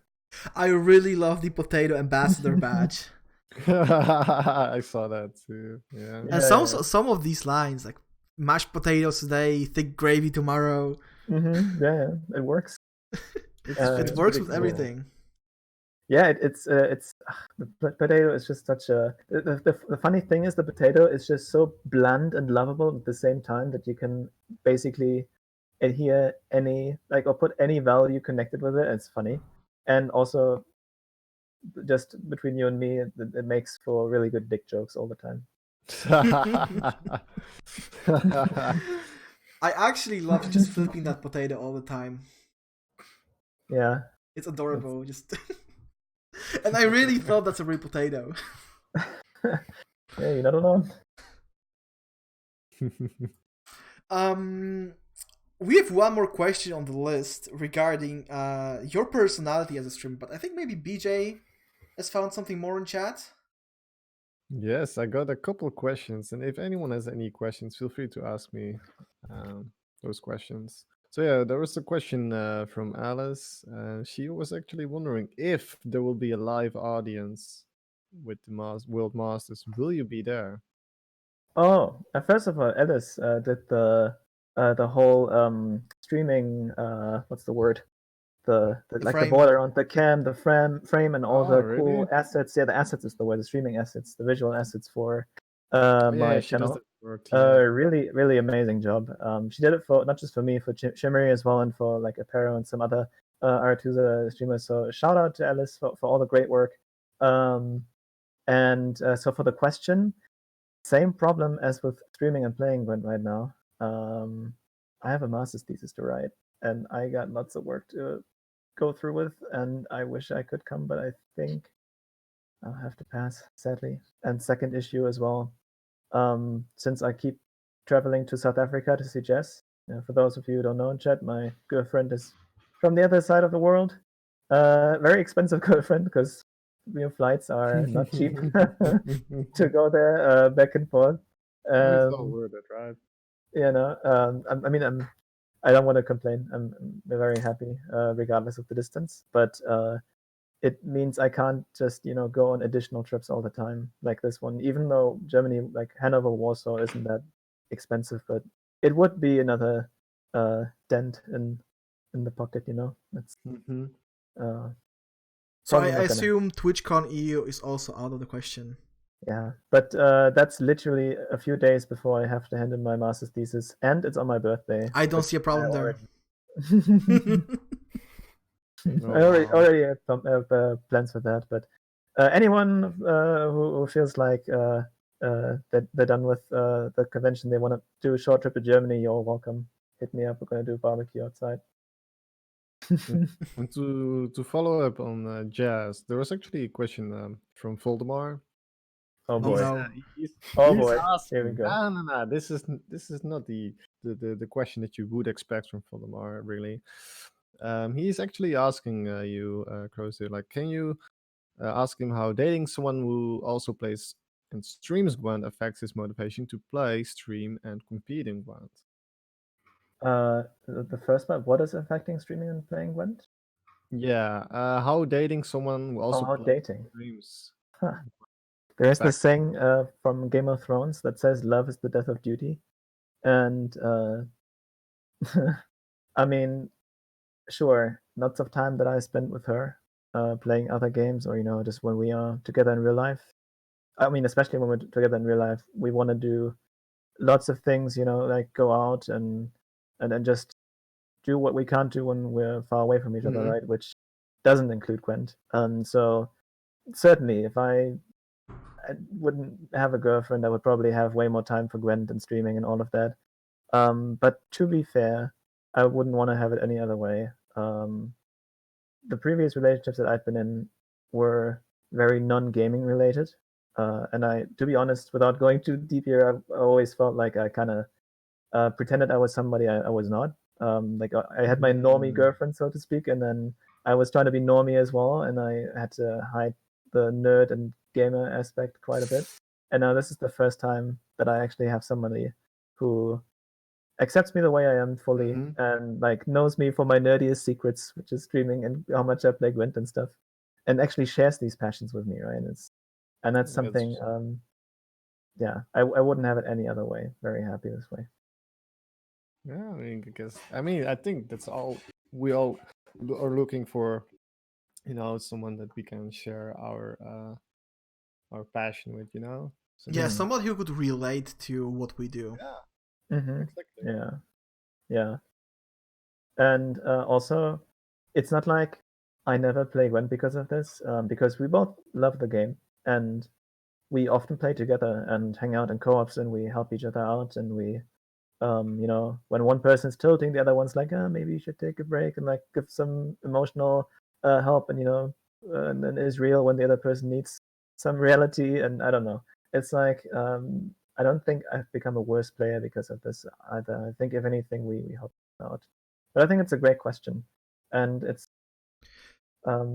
I think you might spend your time more efficiently now. Because like if you were in a relationship with somebody who doesn't know about Gwent or who's not a gamer, you'd always feel the time pressure to just finish what you are doing in game because you have a date or you're doing something. And now you have somebody who can relate to what you're doing. So you can, you feel like, okay, I can play later, maybe even get some help from Jess to work on a new deck or something like that. Yeah. I mean, it's really like many of my friends now that I used to know from high school, with whom I used to play video games. They're often like, well, there's so much work to do, and then when I get home, there's also the girlfriend, to spend time with. And for me, lots of my girlfriend time is actually Gwent time, which is very convenient, I guess.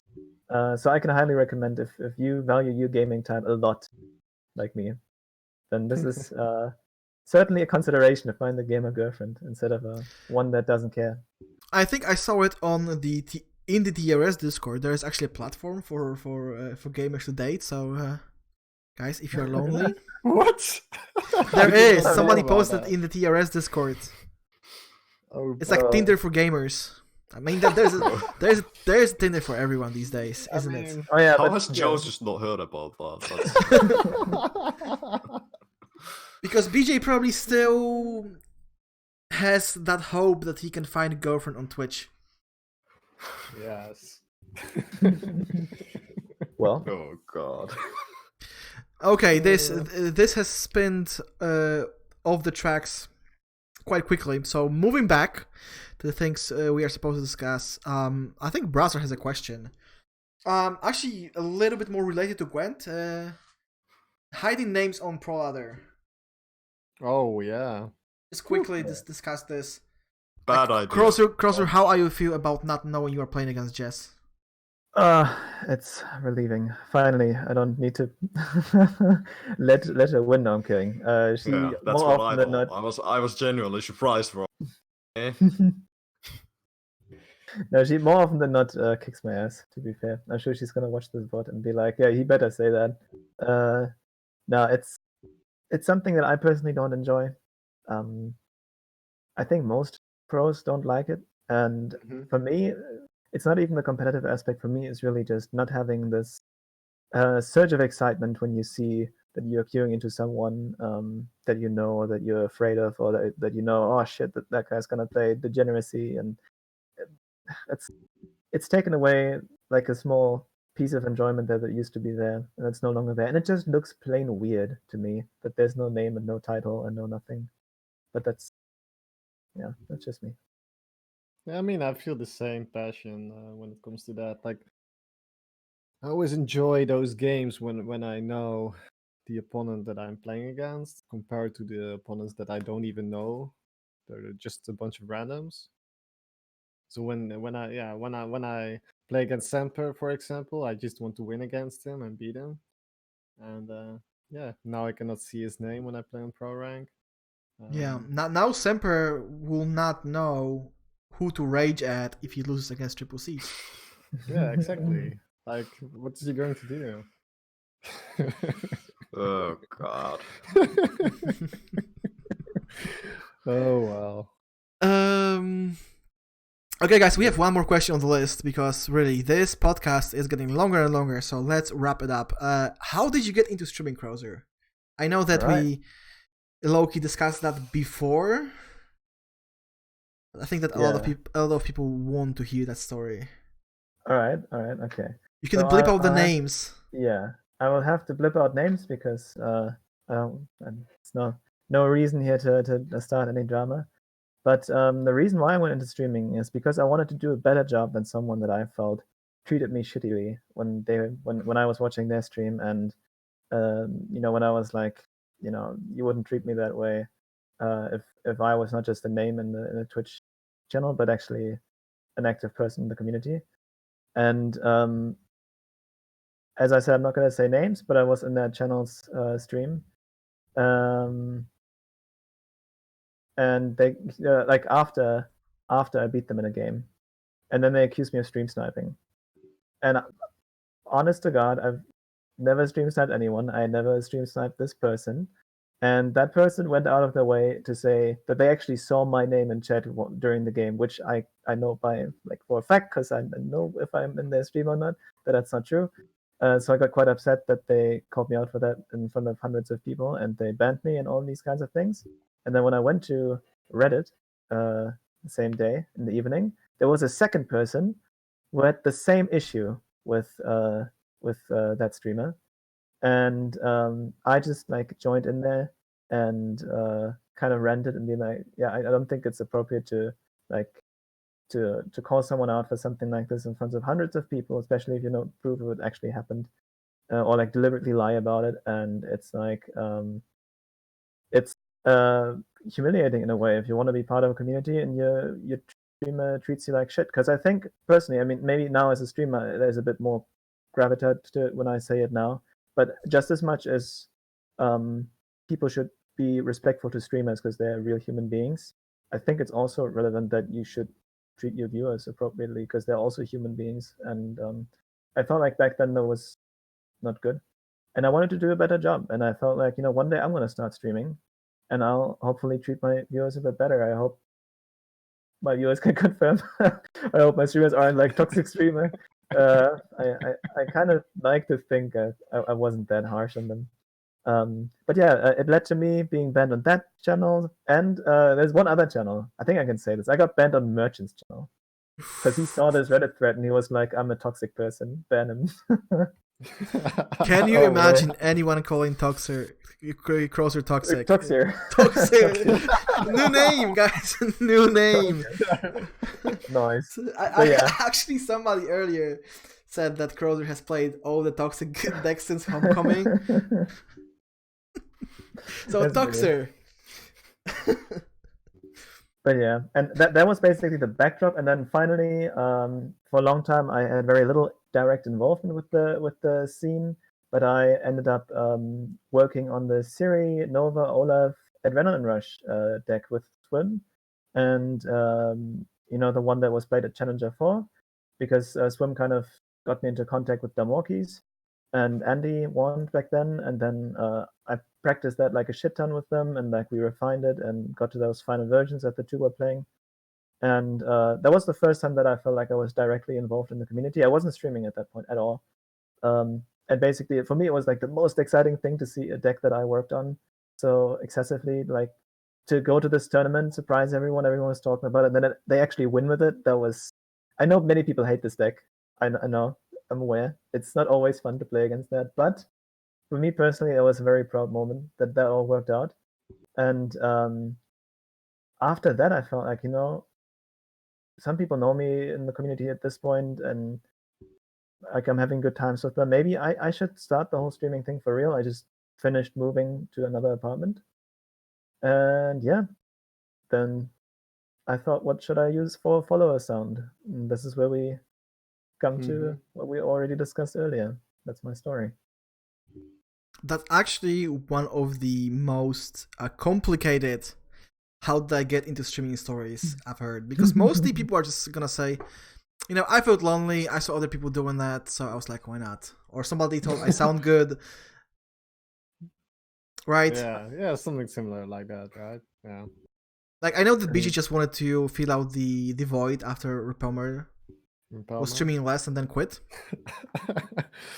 I mean, I did wanted to create my own community at some point. So yeah. The BJ community. The BJ Mansion, you're all welcome. I'm still surprised your Discord is not called the Glory Hole. Oh god. Wow. Yeah, but that's a really, really cool story. Can we relate? I think all of us can. I remember being in Weevil's stream not too long ago, and he was like, "Oh yeah, I'm playing as the streamer. I'm gonna go to his chat and say GG afterwards." And I told him, "No, don't do it," because I remember playing against Crozyr one day. That was in beta. Afterwards, I went to his stream, said GG, and he didn't. He was like, "Yeah, GG, cool." It was a nice game, but his chat instantly accused me of sniping. Oh, Not wow. the streamer himself, just his chat. So not to avoid dealing with this kind of situations, I always tell everyone, just don't do that. Do it after the stream, on Discord or anywhere else, but don't go to that person's chat and say GG, because somebody is instantly gonna accuse you of sniping. Yeah, I also never do that anymore. Personally, I don't mind if people do it on my stream. I see how, they're still in the middle of the whole thing. You're like emotional about it, and then someone comes in and rubs in, I won against you, GG.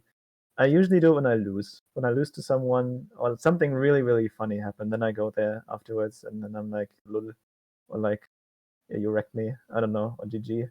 But I see how going there once you beat them, they probably feel bad about it. It's not always a good idea. One time I was streaming Gwent and I played, I think it was against Sealy.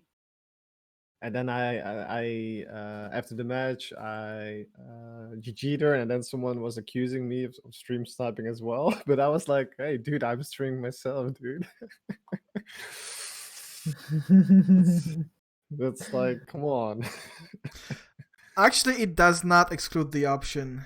You could Yeah, have but you could have her stream on the monitor. Oh my Rip. god! But I mean, That sounds very complicated, though. It I mean, does. you just need a second screen, right? But imagine messing up and your stream sees, are you stream snapping that person? Like you're sharing the wrong window or something. Exposed, forever tarnished, like your reputation in the dumpster. Oh boy. Yeah, it would I be don't a scandal the size of good analysis KBT. Yeah. Yeah, Oh I think boy. knowing the Gwen community, if they have like evident proof that happened, oh man, I would pitchforks and torches. But I Okay, think guys, do we're we have nearing the any end, right? questions for Toxer? Doxer. We have no more questions in my book. Okay, so I think this is the sellout segment. So where can people find you if they feel the internal need to do so? Oh, yeah. So if you guys want to get more potato action, you want to go to Twitch/Crozyr. I guess I'll doing this. It's been a while since I sold out. Twitch/Crozyr or Twitter.com/Crozyr1. That's where you'll find me. And I also have a potato Discord. You'll find that on your own, I think, if you go to my to any of my officials. And I think that's it. I'm not that much around other platforms, but I will usually stream otherwise around 4 p.m. CET. Hopefully, eventually 5 times a week again. That's the dream. Will. Yeah, you can find me twitch.tv/Ville and KSK. Same with Twitter. Yeah, if you're for whatever reason interested in me and the meme fuckery I do, then follow me. And please subscribe to me. I need money. I'm poor. Making full use of the sellout segment. I can tell. I mean, people should know me, right? But if people don't know me, then you can also find me on Twitch, on Twitter, under the name Baby Joseph. I also have a Discord. It's called the BJ Mansion. You're all welcome there. Soon to be Glory And Hole. Soon to be Glory Hole. Please no. And where else can you guys find me? I mean, I don't use Instagram much. Oh well, you can figure it out yourselves. Oh my god, I just realized. I hope I'm not cutting you off right now, but I should totally do like a potato Instagram, just not with pictures of myself, but with potatoes, like in holiday scenarios and like I don't know. That would be really good. You should do it. In your Yeah. maybe as an alternative to streaming when you are not allowed to stream anymore. Just keeping the potato meme alive. Yeah, maybe. BJ is so famous he doesn't need a promo. I wish though. I crave for fandom. Yeah, I still remember when we were doing the podcast, like the first episode or something, and BJ was like, "To all my fans out there, if you want to see more of me, check the podcast." I also remember in the first episode there was this viewer and he said, "Who the fuck are these guys, Bebo?"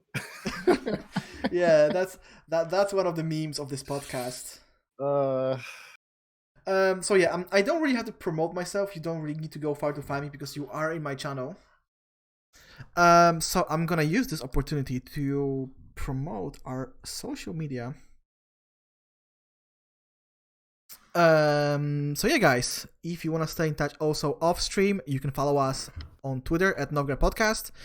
If you want to get access to early announcements, we have a Discord, and all episodes are available on YouTube and Spotify, and all the links are in the chat. This episode will be uploaded onto YouTube and Spotify in a couple of hours. So yeah, guys, thanks for watching. Thanks for chatting with us. Crozyr, thanks for being our guest today. Really, really appreciate it. And Potato, thanks for thank you having as me. well. Potato made the grand appearance.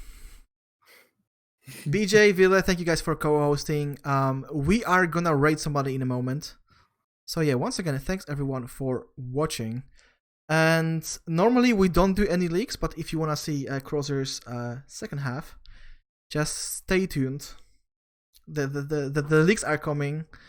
And yeah, Crozyr gave a shout out to Ellis, and if you like Ellis, I'm only gonna say March the 8th. I think that's enough of a leak. So, guys, once again, thanks for being here. Guys, thanks for a nice discussion. See you later. Anytime.